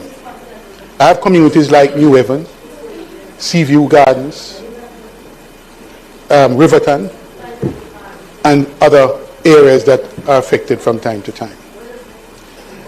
It is true that this is a response to Melissa and the destruction caused by Melissa. And that is largely in the West. The bill is drawn in a way that is more general because it recognizes that it is not just about recovery, but it's about resilience. And the resilience of which we speak is not only to be found in the West, it's broad. And therefore, I am pleased that it recognizes and there is a possibility that these areas of great sensitivity traditionally and known spots of disaster prone areas is the opportunity for a resilient response. Because the hurricane, Melissa, was in the West, but the hurricane is likely to come the next time. And I must tell you that I breathed a sigh of relief when Hurricane Melissa speared Kingston, because had it come in this area, I don't know what might have happened to a lot of the community and the people in my constituency. So we have to consider that we have to look at how have we addressed the vulnerabilities so that when the hurricane comes next time, that we prevent the kind of disaster that we may have avoided only because Hurricane Melissa took a different course. So, Madam Speaker, as I look at the bill, and I look at clause 18 and 19, the bill has adopted a very artful way of addressing the issue of consultation and inclusion. So it uses in 19 and 18 and 19 the term, the artful phrase, that in consultation with relevant persons. Now I want to put it to you, Madam Speaker, that a bill of this importance, and given the concerns that I'm addressing from these constituencies, these vulnerable constituencies, does this bill speak to consulting the people in these constituencies? Or am I assured that they will be included in any consultation that takes place under this legislation? How am I assured? And I want to suggest to you that it cannot be left just to the goodwill of the CEO of Narra. Clear direction must be given in the legislation to say communities and affected communities, and they can even, because they are known. These zones are known zones. It's not anything that we are surprised about. Those zones are known. How will they be assured that they will be included in consultation, and that whatever the designs for projects that come out, that they will be included and their vulnerabilities addressed? I am not, this gives me no confidence. I don't see it, and I'd like the Prime Minister to address that, to say how do known vulnerable communities that we struggle with year in, year out, that we spend this kind of money, we recover, we reconstruct, we rebuild, and yet resilience escape these communities. How? So, because for me, resilience is not just a technical exercise. It's both social, and yes, it is political. And the question is, how can I rest assured that the resilience of which we speak, the building back better, that we all want, will address those known vulnerable zones and communities? It's not clear to me from this bill and the design of this bill that this is addressed in a comfortable way. And I believe that it is not just about top-down building, it is about bottom-up as well. And the communities, I don't see communities referenced anywhere in this bill. I don't. And I think, Prime Minister, we have to address the issues of equity, inclusion, and communities. Even in the planning that I've heard about, I don't see any. No, you don't understand much. I am interested to know who that tried to interrupt Mr. Anthony Hilton. And he's letting them know, you don't understand much. Hey, girl. Sheesh. What can go so? What can go so? Embarrassing. He needs some milk. And communities, even in the planning that I've heard about, I don't see any. No, you don't understand much.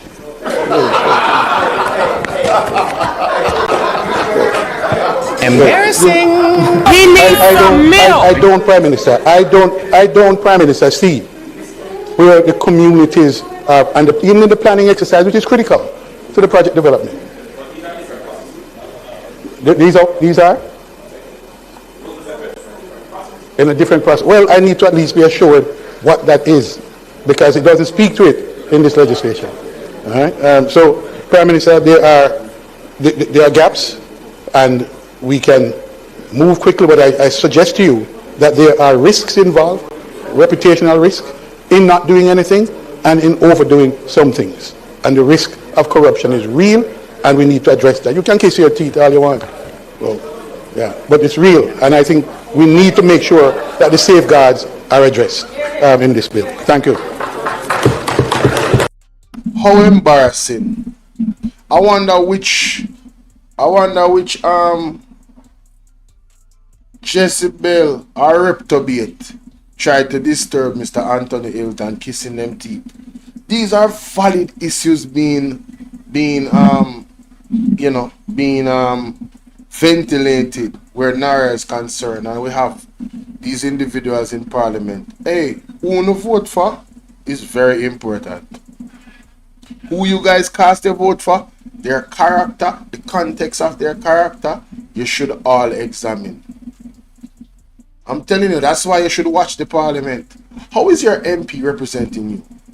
Do you feel comfortable with the way how they're conducting themselves? Or what is your standard for yourself. What's your standard?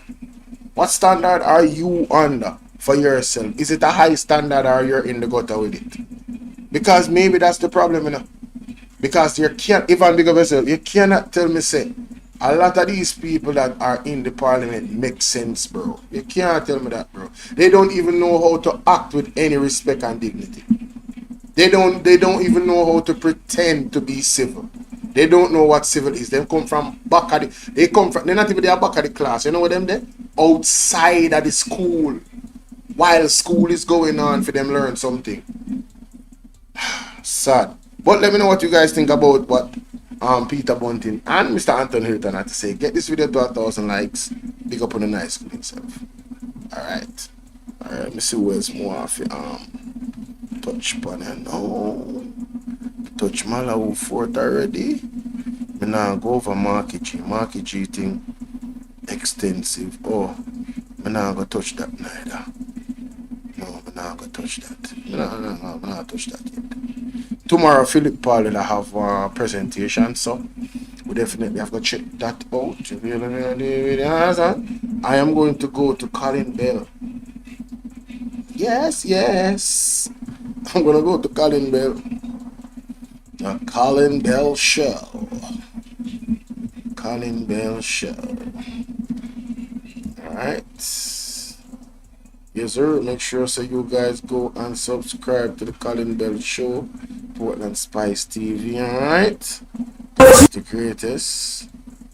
Yes. That is the greatest. Yeah. Let me see. I need to find it when is this the right one? Oh yeah, it is. It is the right one. Alright, that's it. Alright, that's it. X off that. Come to the class. Urge this House to reject this bill in its current form or to amend it fundamentally to restore the impact of bureaucracy. We're going to have to, and the people stop a picture of that thing in Jamaica, because some on Caribbean radio 97.9 HD4 and the people abroad need to hear what is happening in Jamaica, because some people trying to paint a... Alright, ladies and gentlemen, it's your brother Bolo via Narra, and in this one I'm going to examine a small snippet of what Ralston Hyman and Colin Bell was discussing in regards to what went down in Parliament, among other things. Alright, and you know the reason why I'm touching on this is because Ralston Hyman made a very critically important point that needs to be addressed and shine a big floodlight. You know them floodlight that when you use on football field in some country area with pitch dark. Yeah man, and when them light they turn on, it come like a daylight. Yeah, so we are going to use one of them big light there and shine power where Ralston Hyman said, because it was that important. Let's get into it, ladies and gentlemen. A picture of it, that everything is nice and dandy, and there's no nice, no dandy. What going on, brother? Yeah, man, we're there, man. Yes, man, we're there. Yeah, sorry about that. In this one, we're going to Portland Spice TV. We're going to highlight something that Ralston Hyman said and shine one big floodlight on it. Alright, like what them use at the football field, make it look like a daylight on a pitch dark night. Yeah, man, because it's that important. Let's get into it, ladies and gentlemen. See, Mark Walling just tear up the whole of the Narra and fling it away. Okay. Clause by clause, the man go through it and tear it up, because the Prime Minister is the man who is in control of Narra. A him a run Narra. A him call the shots of Narra. The Prime Minister. That can't work, brother. Cannot work. But you know, one thing you'll find amazing with the Prime Minister. The Prime Minister about the impact of bureaucracy on the economy and economic growth. Yes. But the biggest bureaucracy for Jamaica House. Yes. The biggest bottleneck. Yeah. The Prime Minister have a super ministry. Yeah. Nothing can go through. Yeah, so everything come under him. Yeah, so I'll talk about the negative impact of bureaucracy. Him sit on the biggest bureaucracy in the whole country. Yes. Jamaica, want to hear that? Where is the lie? I go play it again. More that wanna sink in. Labor rights no come to the front of the class. The impact of bureaucracy on the economy and The Prime Minister. That can't work, brother. Cannot work. But you know, one thing you'll find amazing with the Prime Minister. The Prime Minister about the impact of bureaucracy on the economy and economic growth. Yes. But the biggest bureaucracy up at Jamaica House. Yes. The biggest bottleneck. Yeah. The Prime Minister have a super ministry. Yeah. Well, nothing can go through. Yeah, so all them talk about him.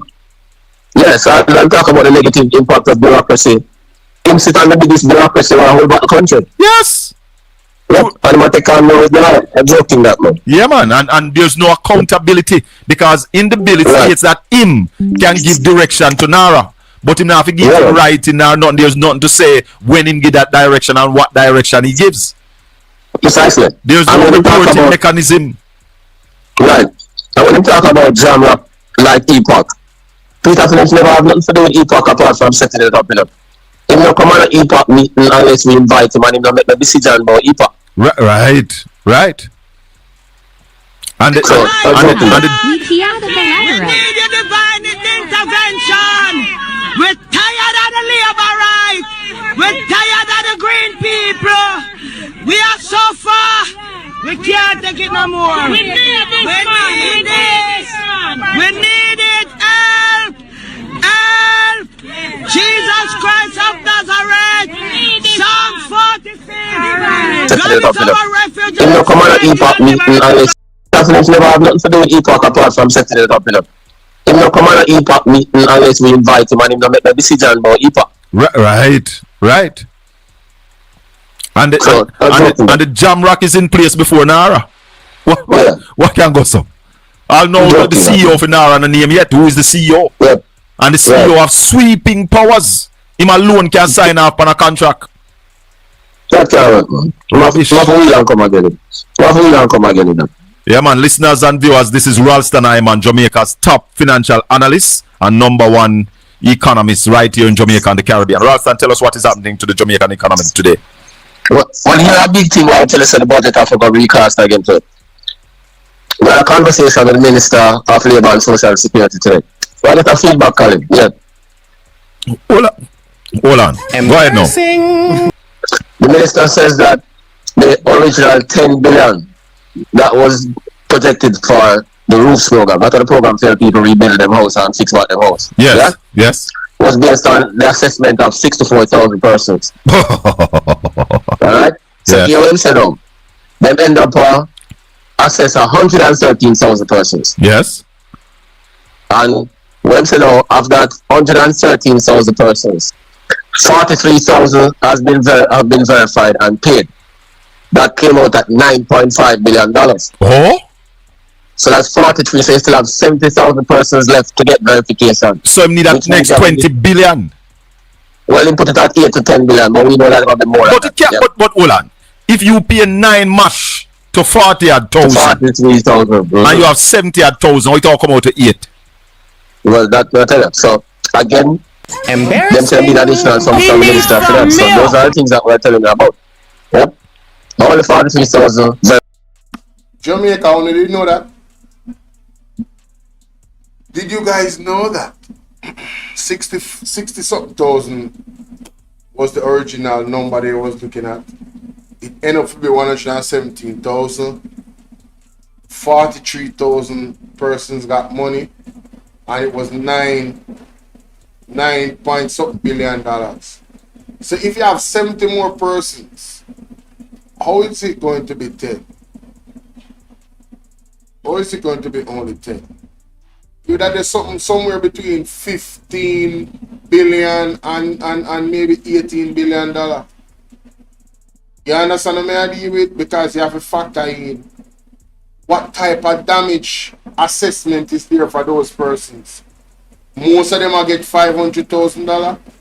You have to factor that in, you know? And if you really check your levels, there's persons now that has not been assessed yet. And we know that just now South St. James alone will play that phone. So think about that for a second. Just think about that for a second. Let's continue. 9.5 billion paid out, so you still have 70,000 and the money done. Embarrassing. He needs some milk. We were saying, Raleigh, that the government should employ additional sums on the Ministry of Finance. So those are the things that we're telling you about. Yep. Only 43,000 verified, 9.5 billion paid out, so you still have 70,000 and the money done. But so you say, go ahead. You remember how long we were saying, Raleigh, that the government should employ 2,000 to 3,000 people, put them out there in the field to do the assessment and get the assessment done? What you are saying to us now, that means the assessment has still not been complete. Well, and we're saying the assessment is twice the amount that they originally projected for, because they've done 113,000. And he said the original forecast was 64,000. No, no, go so. He told us back then that it was 130,000 people. Then him come back and tell us he had 90,000. We never heard 60,000. 64, yeah. We never heard that figure. Him. And we can go find the clips. Where early in the piece, him say 130,000 people them need to assess. Then him come back and say it's 90,000. Now we say, how it come down to 90,000? So, they don't know what they're doing. Yeah, them go 130,000. So 70,000 persons still left for verification and the money done. So they need more money from the Ministry of Finance. So instead of 8 to 10, we say 10 to 20. So again, it tells you about the inadequacy of the budget. But a long time from the budget read, Raleigh. You said the budget no good. Before the budget read, the fiscal commissioner said the budget no good. Yep. So all who say we are criticize the government, you know. Hear the things them where we attack, see them a come to fruition, you know. Yeah, man. Everything a come now saying that we were right. 43,000 also get assessed 9.5 billion and more money is needed. And you have 70,000 left and you say it will cost 8.8 billion. You know, I have to ask the question. How do the labor they come out and make these gaslighting statements that, you know, when persons look at how they dealt with Hurricane Melissa and how they approached the recovery and all of that, them get an A- and it will be the case study for other countries. Case study on suffering the people. Case study on how to be a failure. How to fail the people of a country after a Category 5 hurricane storm will be the legacy of the Andrew Holness-led administration. The last legacy. Yes, man. One of the many bad things about this administration would be how they handle this. How is it possible?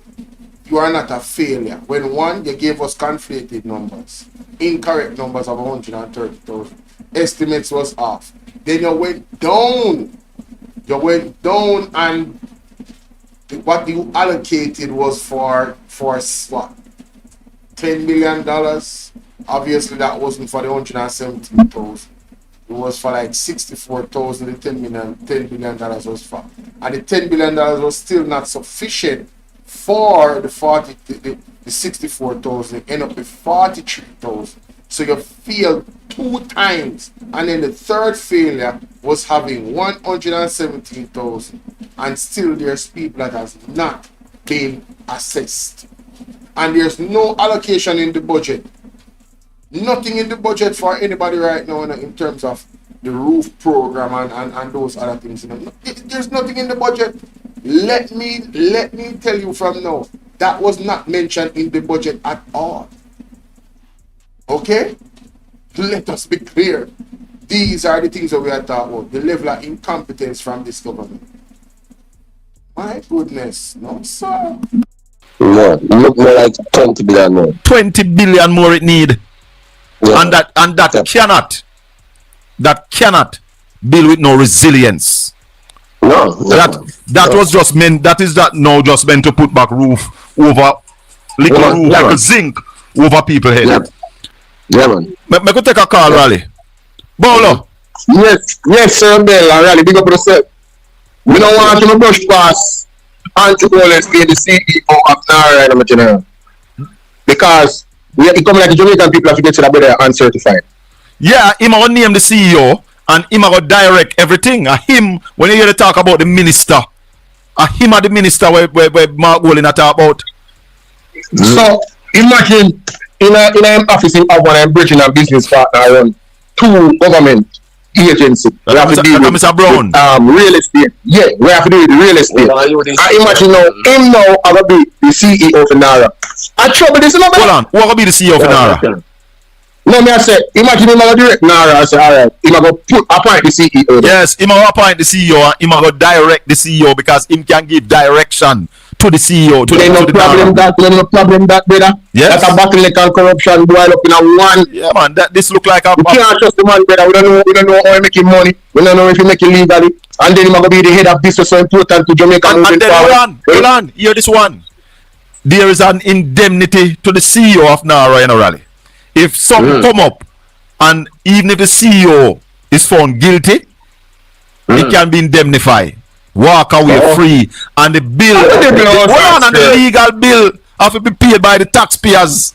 No, that's No. Jamaica, you could imagine my astonishment, the shock when a good thing say me call him. So what I said initially was incorrect. Not the CEO, the minister. Can you imagine Andrew is the minister, this unknown minister that we don't know about? And can you imagine him appointing the CEO? The fact that he put his best friend and business partner in 2 agencies in his office of the Prime Minister, it shows a pattern that's something that is potentially what he would do again. Somebody that him will work with him, and furthermore him will direct them anyway and say, after somebody will work with him.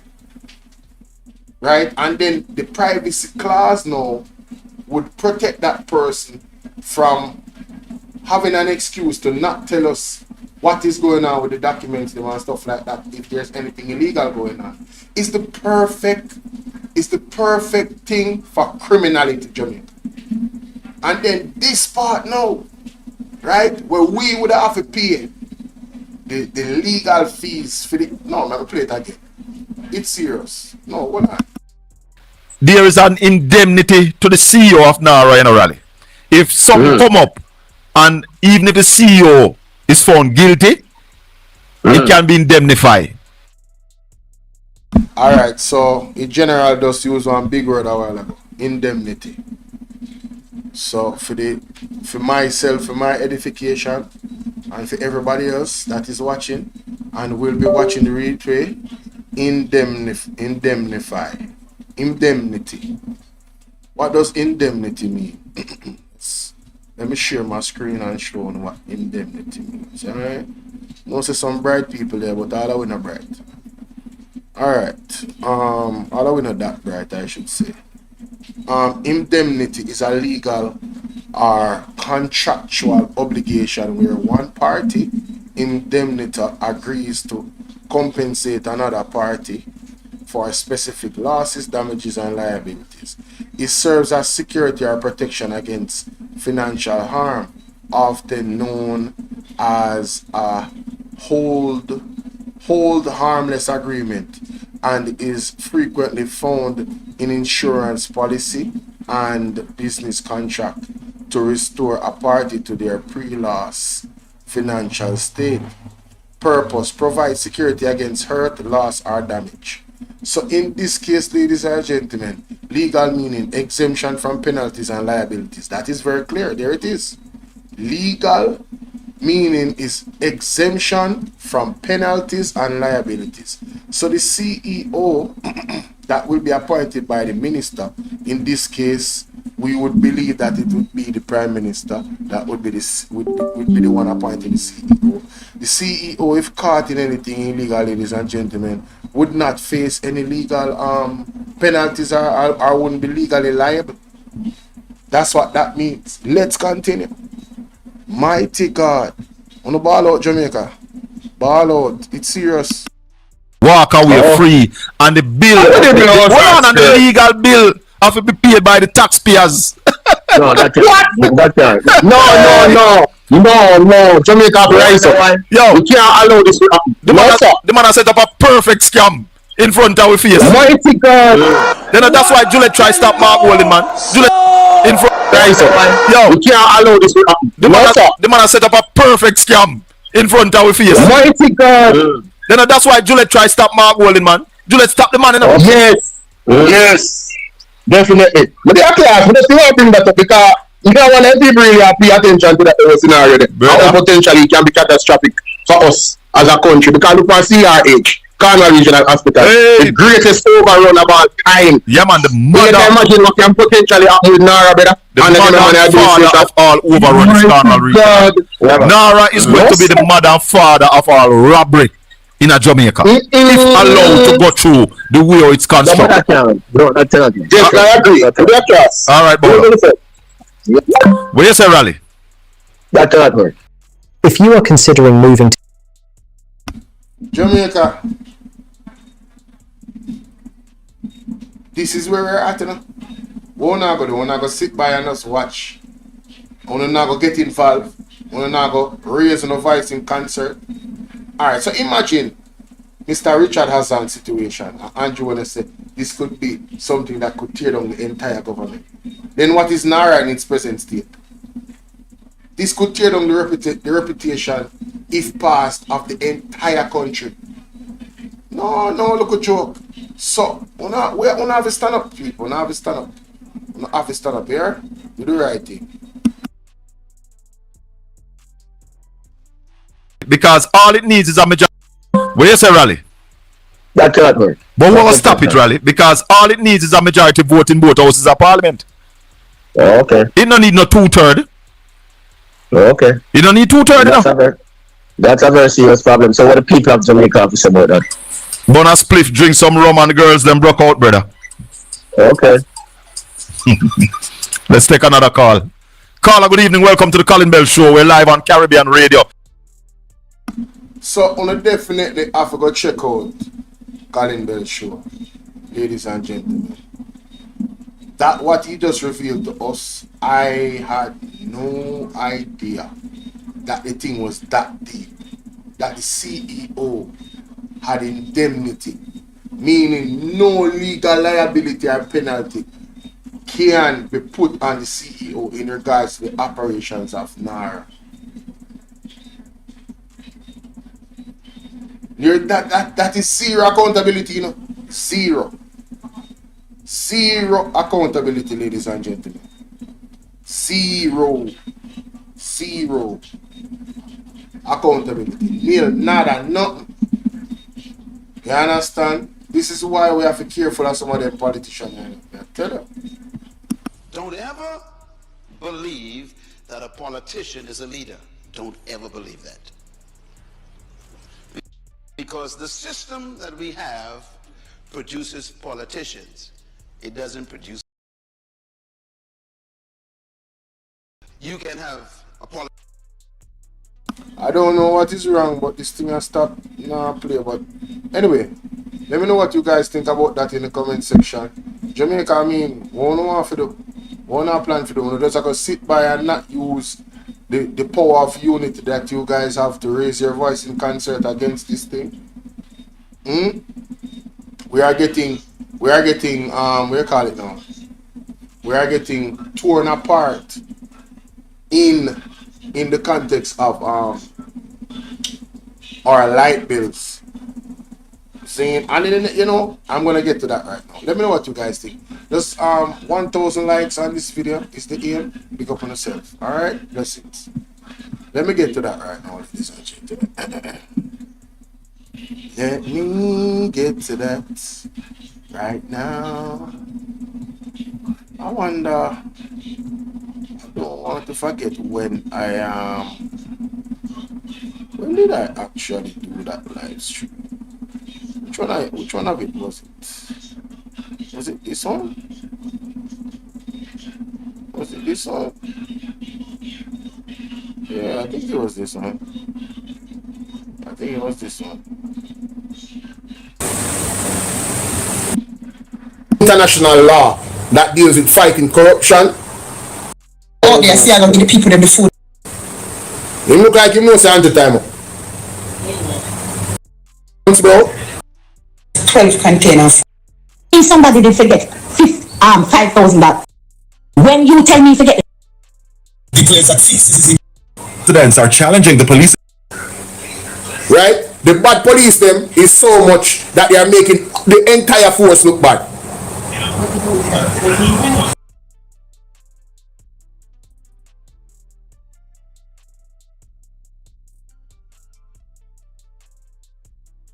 Assessment.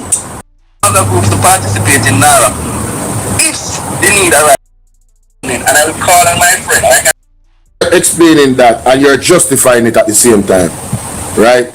That the persons who were approached told that, listen, you got seriously, because 100,000 on it. According to the minister, the lie on you, only need to sue her. This is a damning allegation against the Ministry of our security and labor and one bag of something. Only need to sue in the person where we have take the picture with the $500,000 check. Say, light on people. Minister contact the MPs, ask them to bring some recipients to come for the handover check thing. People with their name come up with the system, right? When the person come, Minister contact the MPs, ask them to bring some recipients to come for the handover check thing. People with their name come up with the system, right? When the person come, they gave the person a check to appear up there with 500,000 on it. According to the minister, the person in the ministry told the person that even though they give a 500,000 check for one I told it you get when the money come. You hear that? The person at the ministry telling the person where we have take the picture with the $500,000 check. Say, listen, although we are making take a picture with this check, you're not gonna get this amount of money. That's scamming. And she is saying that is somebody in the ministry. Colonel Charles Jr. come to the front of the class. Only need to sue she be if she's telling a lie on Uno. Not my word. If she is telling a lie on you, only need to sue her. This is a damning allegation against the Ministry of our security and labor and one bag of something. Only need to sue Munchibi for this argument. Where did she get this information from? This is coming out from a labor right vlogger. All our content, as far as I hear, because I don't listen to her. One time I was unfortunate enough to how you doing, Jerusalem? One time I was unfortunate enough to be on a platform. I think it was Noel, and she was on there. I didn't know her. First time I went on Noel platform, and the first time I didn't know who she is, and somebody contacted me and said, boy, I see you on TikTok with Munchibi. I said, who's Munchibi? I don't know who that is.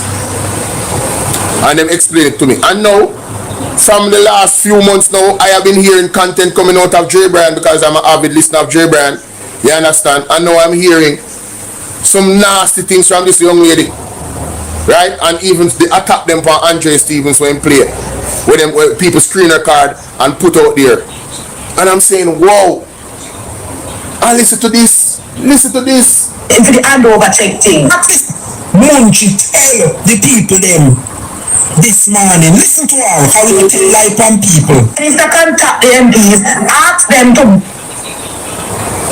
Hold on then. Somebody have called me. General, my life, you hear me? Okay. Go ahead. No, but this is blatant criminality. Hold on, let me call you back on my phone because the box has not go on something. Let me call you back on my phone. Okay. Yeah, man. Head boy, ladies and gentlemen. Head boy in the building. And perfect, my boss. Yes, man. I've been absent for a while, but it's one of big support there. I still listen, I still follow. Respect, my brother. Not because I'm not there. No, say you're busy man, you know, sir. In this life and the life after, I don't want to be busy. My goodness. I don't want to be busy, but I'll say, yes. What you have played a while ago, it's damning.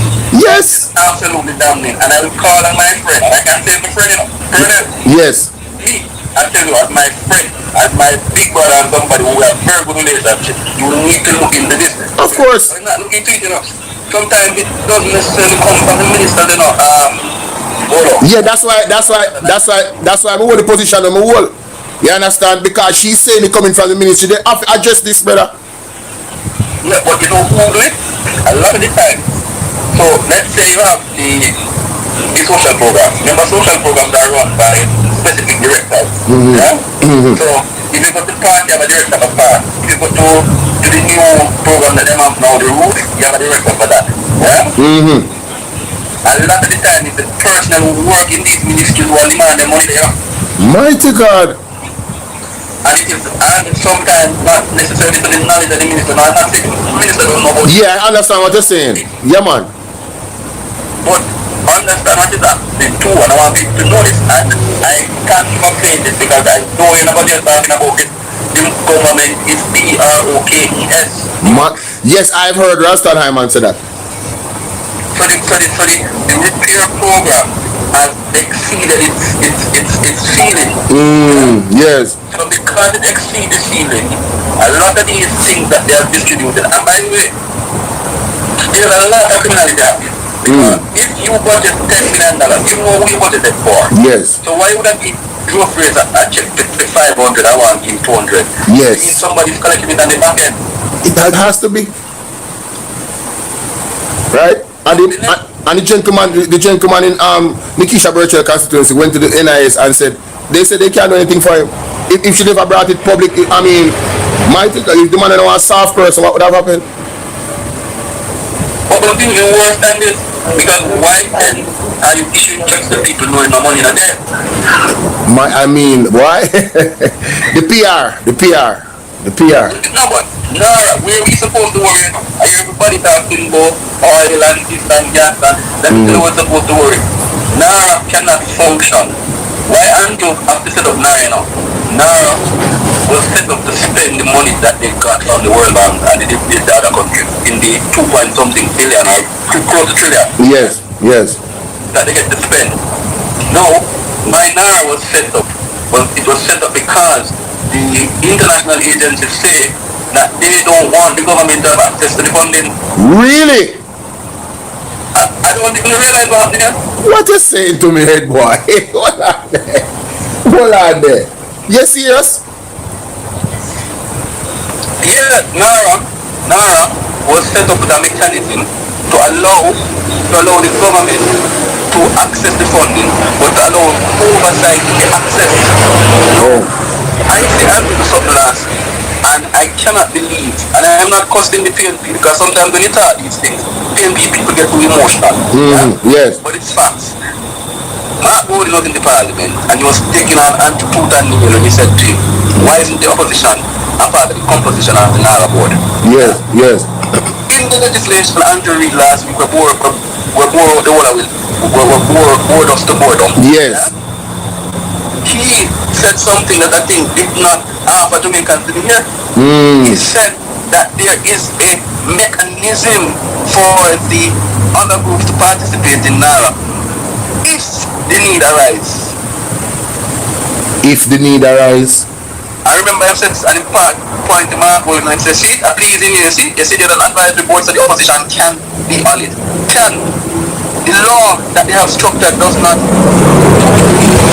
frame that you must have an opposition member. Oh! The PNP should come out and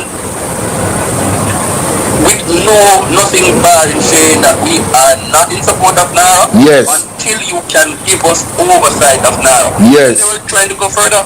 They wanted Narra to be out of the purview of the Auditor General. What? That's why they were saying, well, painstakingly explain the difference between that every agency, whether it's executive, and he kept on asking if this is going to be an executive agency or it is going to be a regular. No, it's going to be an executive. They still have to be audited by the Auditor General. Yes. By the Auditor General. That's an executive agency.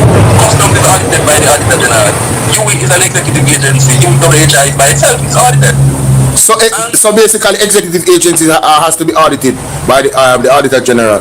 So that's why Andrew Holness is trying to present Narra as not an executive agency. Right, and some creative idea of him and this government. Oh my God. Circumvent. No, understand. If you want to do, let's say you want to do rebuild, you have a program where looking at building sustainable housing for the people in South St. James. Yes. How the structure is now, you can apply under Narra, and Narra board decides if that project gets approved. Who is on the Narra board? The minister, the prime minister. My God. So if you are leading PNP with your company that's doing good work, forget about it. Forget friend and company, party shop business. And I'm sitting and I'm really upset because I'm saying, why aren't we realizing that this is going to be the greatest amount of monies that have ever come into Jamaica's coffers at one time. Yes. And we're sitting silently. I heard Andrew Holness when he came in the Caribbean for the CARICOM conference. Yeah? And if I had not known Andrew, I would have believed every single thing what Andrew said. Sit down. I mean, I know Andrew Holness know me. I met Andrew privately and I met him. He knows and I'm hiding. And if I had not known Andrew and Camina Johnson Smith, I would have believed every single word they said that night. Also, one social thing where people are flocking on one place when we went into the Eastern Caribbean. Yeah? Yes. I visited the CARICOM conference. I went to the same function he was at. And when I looked and I saw how Andrew, and he's begging the people to come home. My God. And he tell them how to make a transformer. When there's no one even knows me in Jamaica about 4 or 5 months ago. Wow. So he's painting this picture as if this level of transformation and how he has equipped and how he himself now one time in Jamaica we change the philosophy and it's not about debt now, it's about what Jamaica can attract. I mean all sorts of BS. Yeah? Andrew Holness is a snake oil salesman. Yeah? Snake oil salesman. And he has done it with no form of interruption. Because we have allowed him to keep on selling lies without poking the lies, especially the media. Especially the media. Because even this thing, and I remember you were trying to reach the last seat at the oil and gas as a go, right?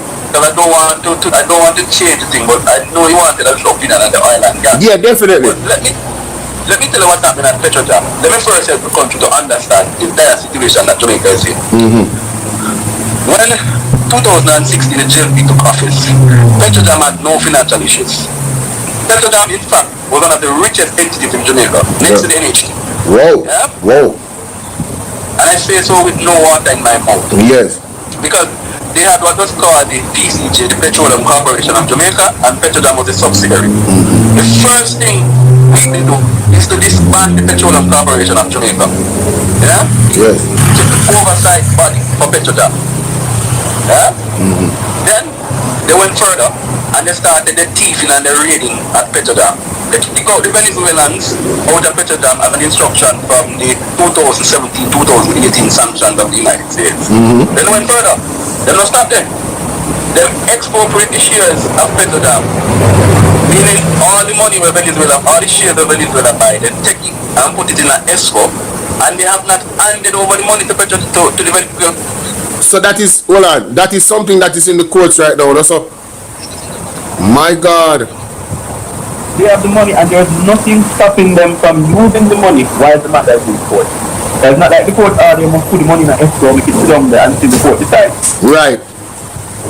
The one that they returned to Venezuela was the initial investment that they placed into Petrojam for expansion. So remember there was an expansion program with the scandal about them having the wall and the wall price was so high. Yeah? Okay, but what you're saying is that the money that them have, they can use it and build wealth while the court case is going on. Yes, and they in fact can use it to the private business. Wow. And I think people have been saying because it is in dispute, it does not have to, it is in escrow. When it is in escrow, more than likely it is sitting in MTV or Scotiabank. Those are the two largest escrow providers in Jamaica. Now, for simple terminal, people don't understand escrow. Escrow is like to buy a property, you don't know the buyer, so you don't know the seller, so the attorney says to the seller's attorney, two of us don't know each other. Let us go to an institution that we trust to keep the money. Keep the money, right. Right. So that's what escrow is. Right. Now, when you look at it, you ask yourself the question. So Petrojam is now at a stage where the minister is telling us now that Petrojam has to now consider one increase in the CP, and which is the ad valorem tax with the put and gas. Plus, Petrojam is now not in the position to pay fully for some of its supplies. Right. Now, why did this happen? because we have a Minister of Energy who is conflicted, and I've been saying this over and over, and if they want to come for me, you know where to find me when I'm in Jamaica. You know where to My God. Yeah? The point is simple. That Petrojam started losing $3 to $4 billion over the last 2 years. What? 3 to 4 billion? Philip Powell, 3 billion, billion. When it's a billion, you can call it small and a big number, that you know. That means you're bangaram tomorrow in a sectorial debate. Yes, man, Philip will mash them up. Oh my God. Jamaica State too, we have to watch that. I hope Philip destroys them tomorrow. Because what they have done is that there's a discounted scheme. And when I went on Colin Bell's program and exposed it, I went to Labour Rights from St. Mary in Richmond named Nephew. Nephew come to say I am spreading false news, and Colin played the game from public press briefing saying that the month that $3 to $4 billion is the loss annually at Petrojam. Why is that so? It is so because Petrojam has been given a discounted scheme to 2 gas and oil companies. What? In Jamaica. 2 of them? 2 players. And I'm not, and I want to hear me because I'm talking in a phone. Yeah? I am cooling at the Oasis. And I want you to listen to me. Not because I'm a yard man, doesn't it mean that I shouldn't talk as an English speaking person. My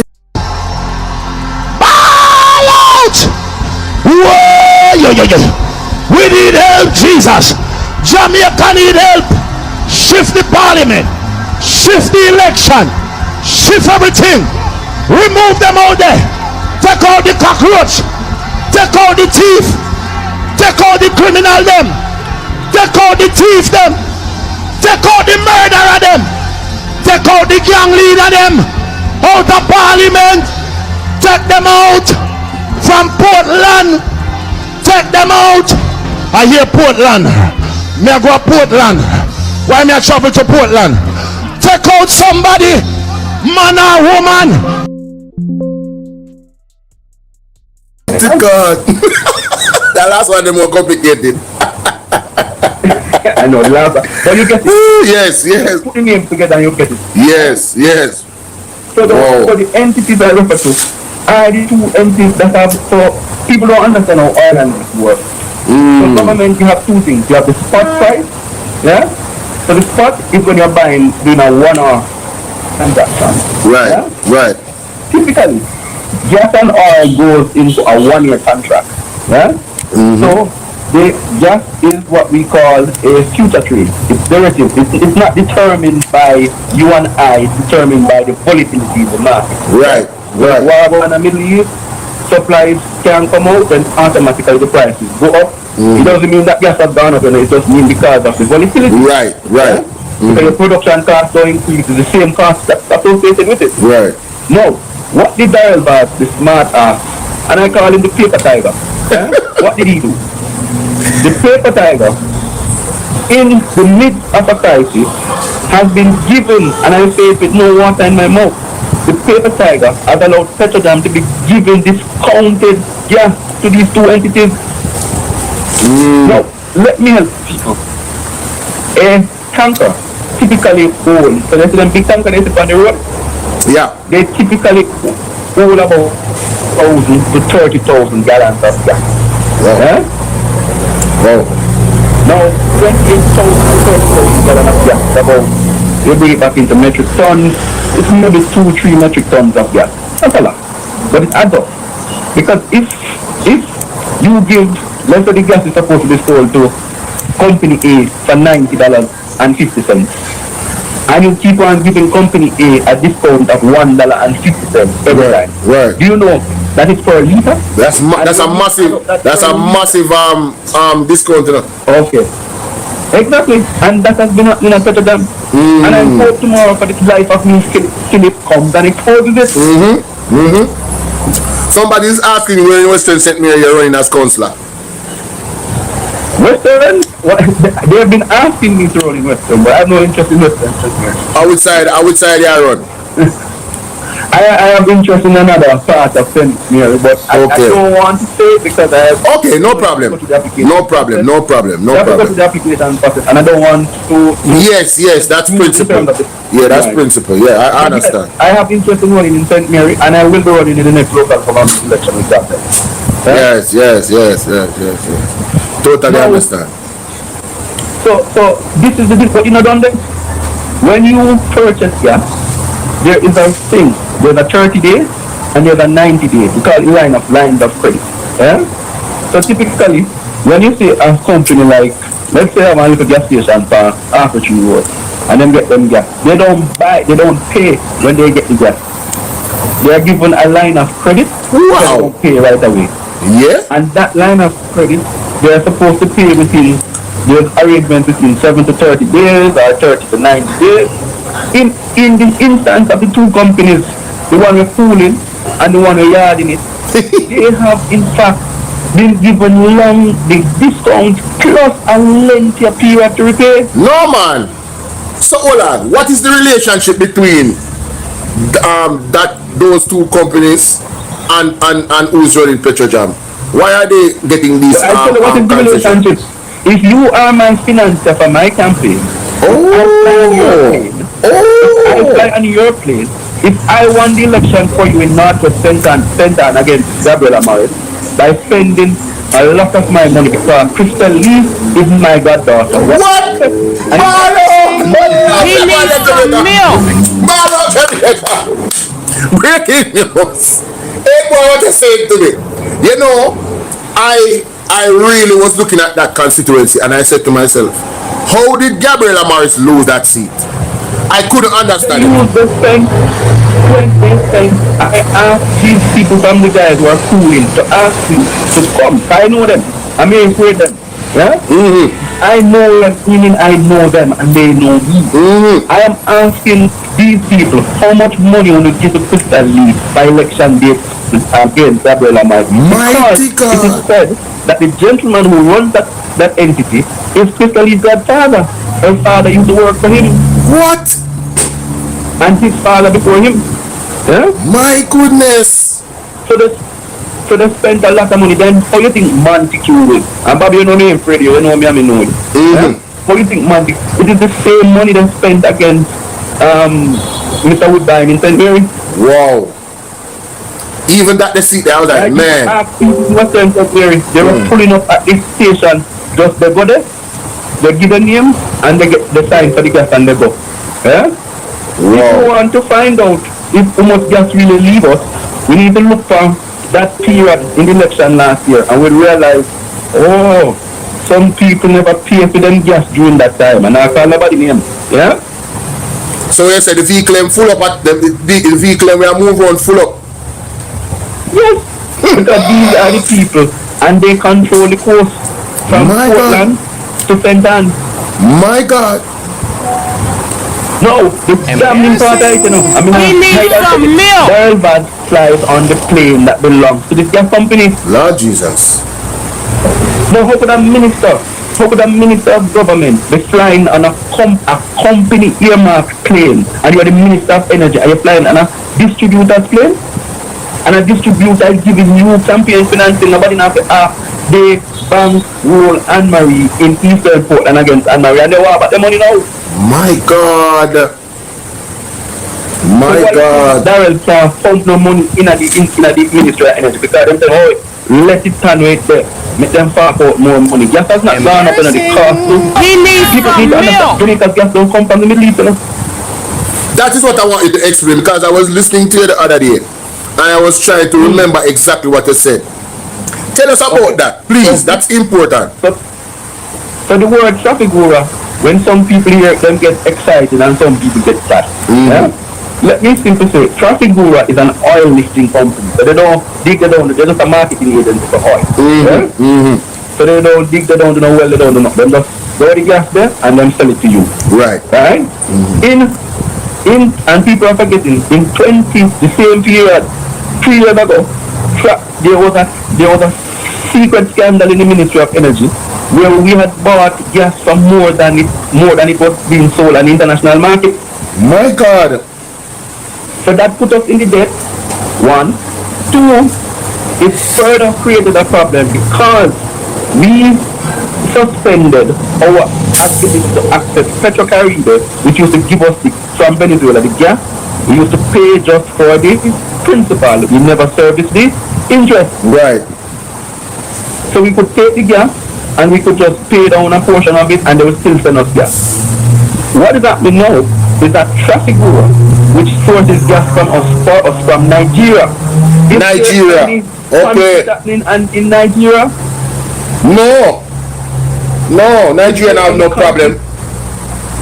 Is there any conflict happening in Colombia? No, there's no problem in Colombia. Is there any conflict happening in the dam rep?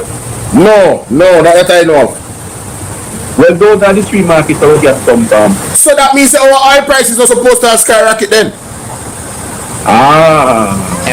Mighty God. We need some milk. Jamaica, when I hear it, at this me want come know some me ear when I say that, you know, I'm gonna try to explain to somebody in the chat and I say I heard Ed Boy say something about where our gas come from. And this argument that the has come out with, and it's like a doom and gloom and the worst thing. It's funny, it contradicting to what me hear Ed Boy say. Jamaica, me not even need to say much, you know. We just need to listen to that conversation. Yeah. Because I'm going to post it, you know. And we can say, alright, we want to share this with the labor right family then. And tell them to go do their research. Seeing, especially when it comes to the oil and the views and opinions and where Ed Boy said that Ed Boy. We just listen to him and say, seeing? So if they want to come for Ed Boy, they can go for Ed Boy. But listen to him and say, and do the research, Jamaica. This is diabolical. Let's continue. I'm glad you call me. I know, sir, that's why I'm going to call you the other day to explain that to the people. In fact, when you called me, I was in a meeting. Yeah, man, you tell me, man. You tell me. Right, and it's relating to some similar things around renewable energy. Right. So when I speak, I want people to understand that I'm not speaking just from just becoming a research. Yes. I know people who are in the oil and gas industry. I know big players. Now, look at what Andrew Holness needs to do now. He needs to lock his tail, Iman Kamina Johnson, yeah? Reopen our embassy in Caracas, that them shut up down. Because, by the way, Venezuela is bound to Jamaica, and Jamaica is bound to Venezuela and Cuba. I tell you why. Remember that the statue is on a phone, the Simon Bolivar statue, the man with the sword in his hand? Yes. Yeah? That man came to Jamaica as a refugee when he was trying to liberate Venezuela, Colombia, and Peru. Yeah? So we have an historical tie. What they did, which was even further depressing, the Venezuelans have said to them, well, the Americans have said to the Venezuelans, you can sell your oil, but anybody that is going to buy oil from you must come through traffic bureau or Vital.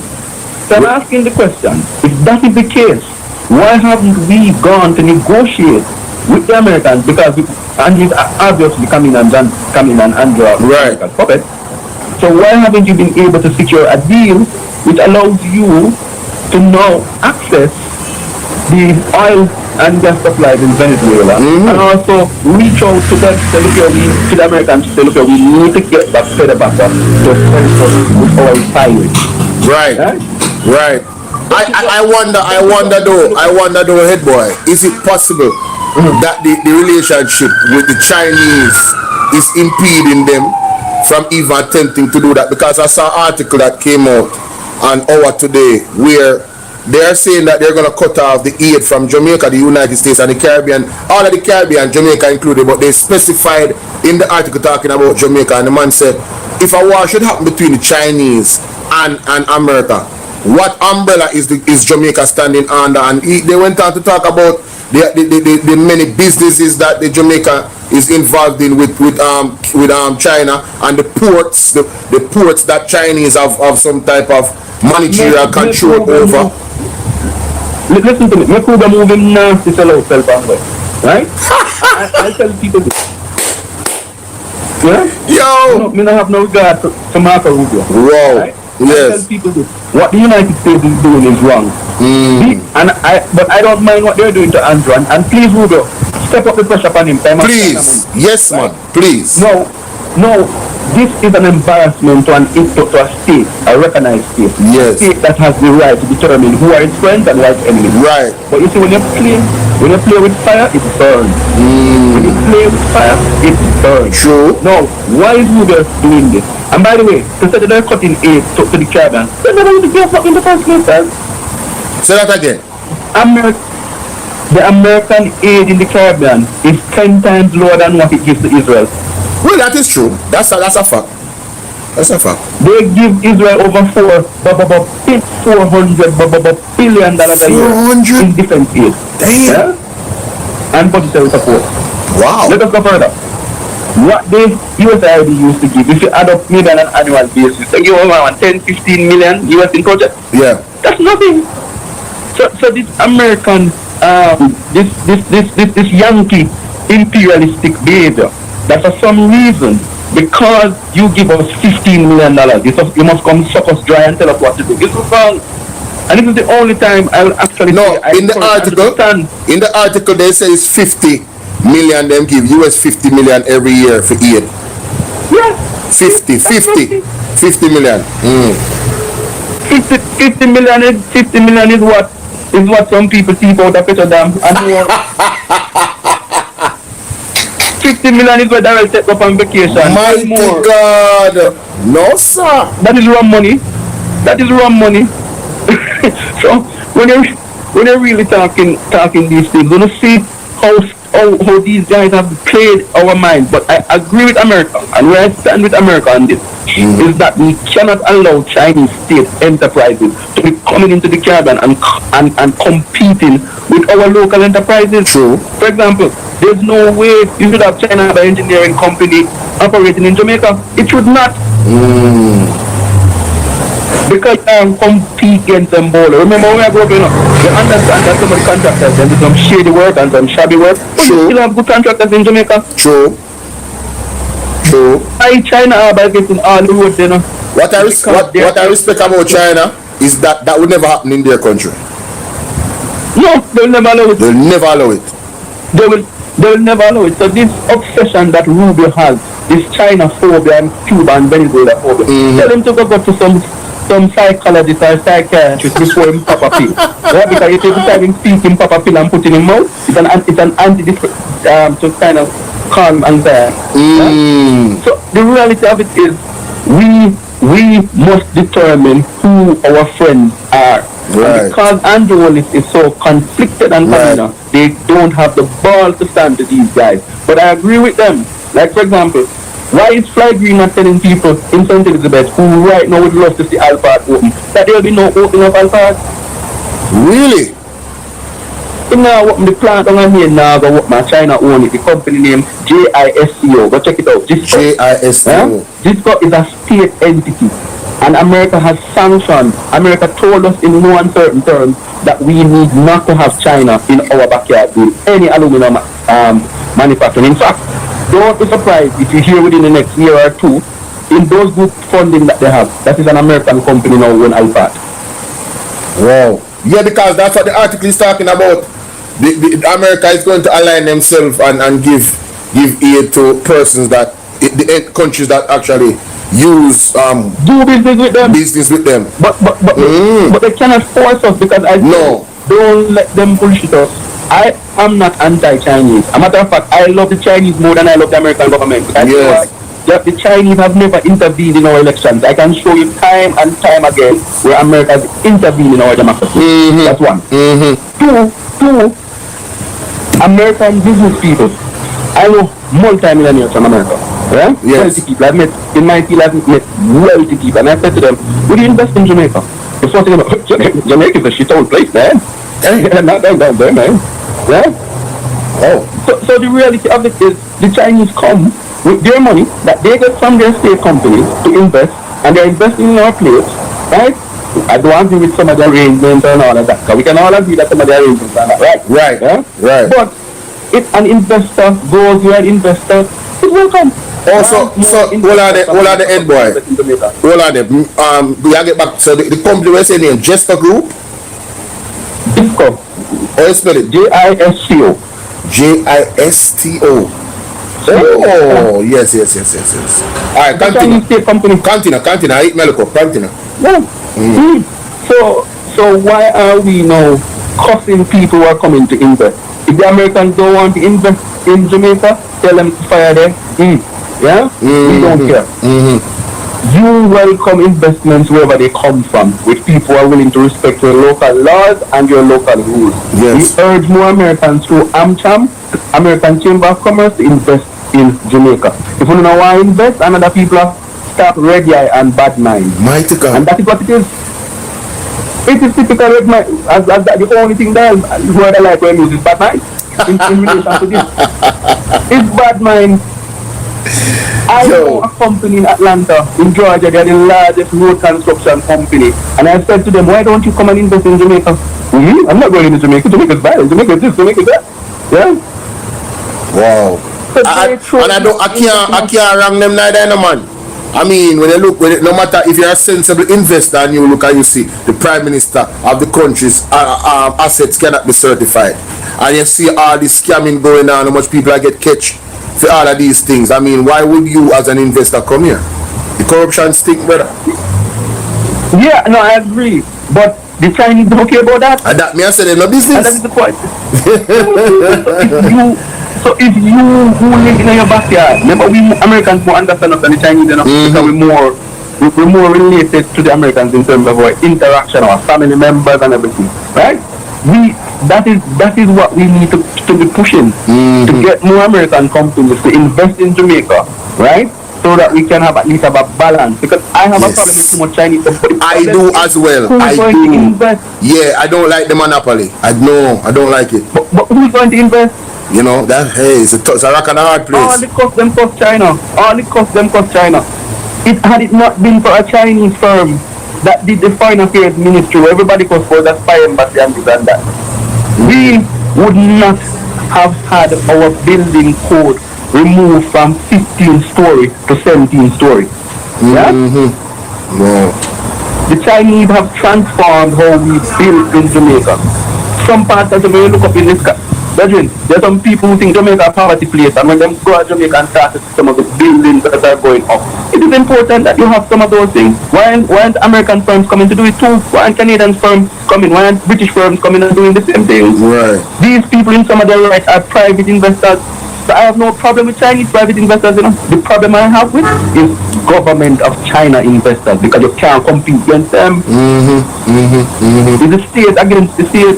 Right. So we need to get this brainwash thing that the Americans have put in our head, that everything China is bad. It's not totally true. Right. Because America depends on China. If China control America, then America imports the most goods from China. True. But you're telling you can't handle business with China. What kind of nonsensical argument makes is that? no sense.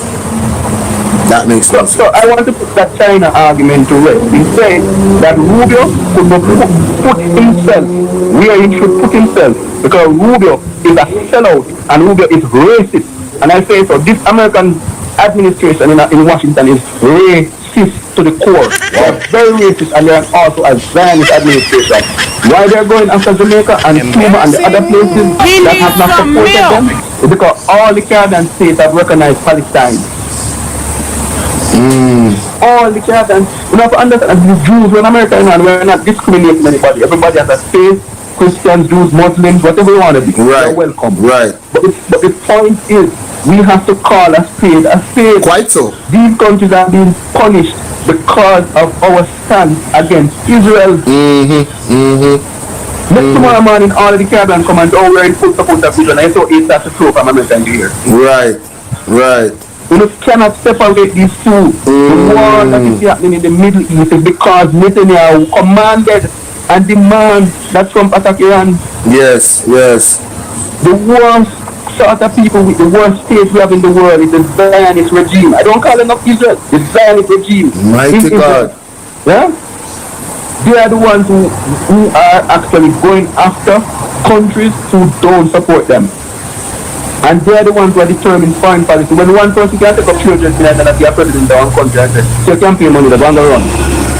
And they talk about our democracy. Tell the Americans, at least in Jamaica, a billionaire by the name of Peter Bunting and Mark Bolo, no matter how much money they had, they couldn't win the election. Yeah? True. But in America, a billionaire by Donald Trump and a billionaire by the name of Donald Trump and Tesla boss could win the election by influencing it by the money. So don't let them come to this thing about telling you about democracy and our democracy.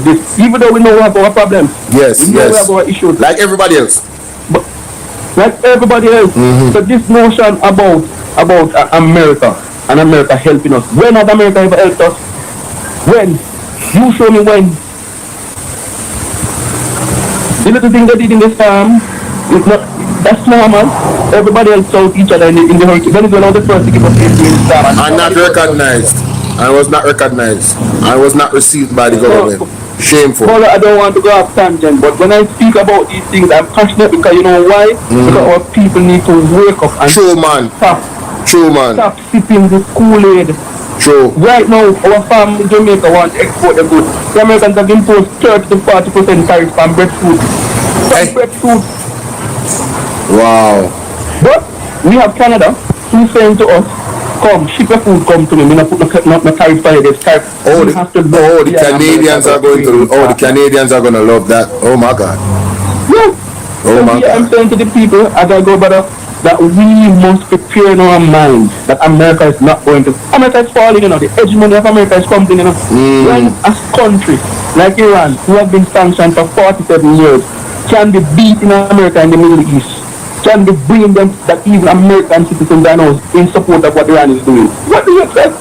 Yes. We need to look at the Prime Minister of Canada saying the global South-to-South arrangement is changing, the global order is changing, and we need to make friends who are our friends, not necessarily friends because them demand that we become friends.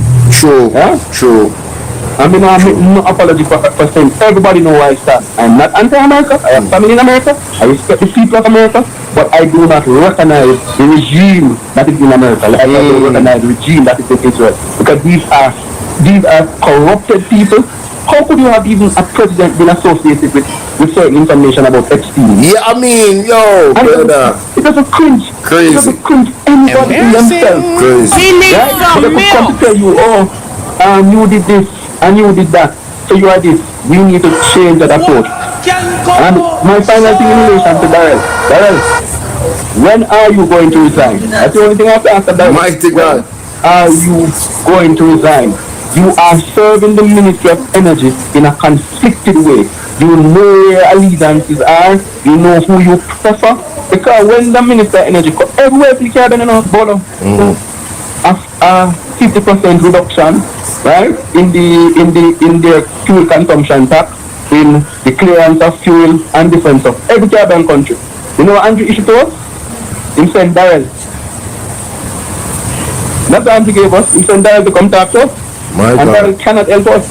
Yo. Urging the people of Jamaica to reject this nonsensical notion from Darrell that fuel is super high, when we know that that is not the truth, because you cannot buy fuel on spot. You buy fuel on a 1-year contract, and we need to see the contract they have with these fuel companies, because it could be that Petrojam is paying $70 for the fuel. Well, Petrojam is paying $85 for the fuel, but it's really $70. Where the $15? It's the markup. It's the markup. Where the markup going? Who's getting the markup? Wow. Anyway, brother, I appreciate you, my brother. Sorry for being so long. No, man, you're good, man. In America, we get passionate. Yes. No, man, you're good, man. You're always welcome on the platform, you know what I mean? Because you have a wealth and knowledge we appreciate. I understand. Yeah, man. And keep on, one thing I want to tell, and I want to tell you to your subscribers, keep on subscribing. Bolo, you have made yourself a household name. If I miss Andre Stevens, if you go listen, if I miss Racket and if you go listen to the evaluation program, you have a niche market, and I want people to understand. Listen to Bolo sometimes, because you are able to break down some things that sometimes we don't see. Thank you, brother. I appreciate that. Thank you so much. Respect. All the best, brother. Yeah, man. Wow.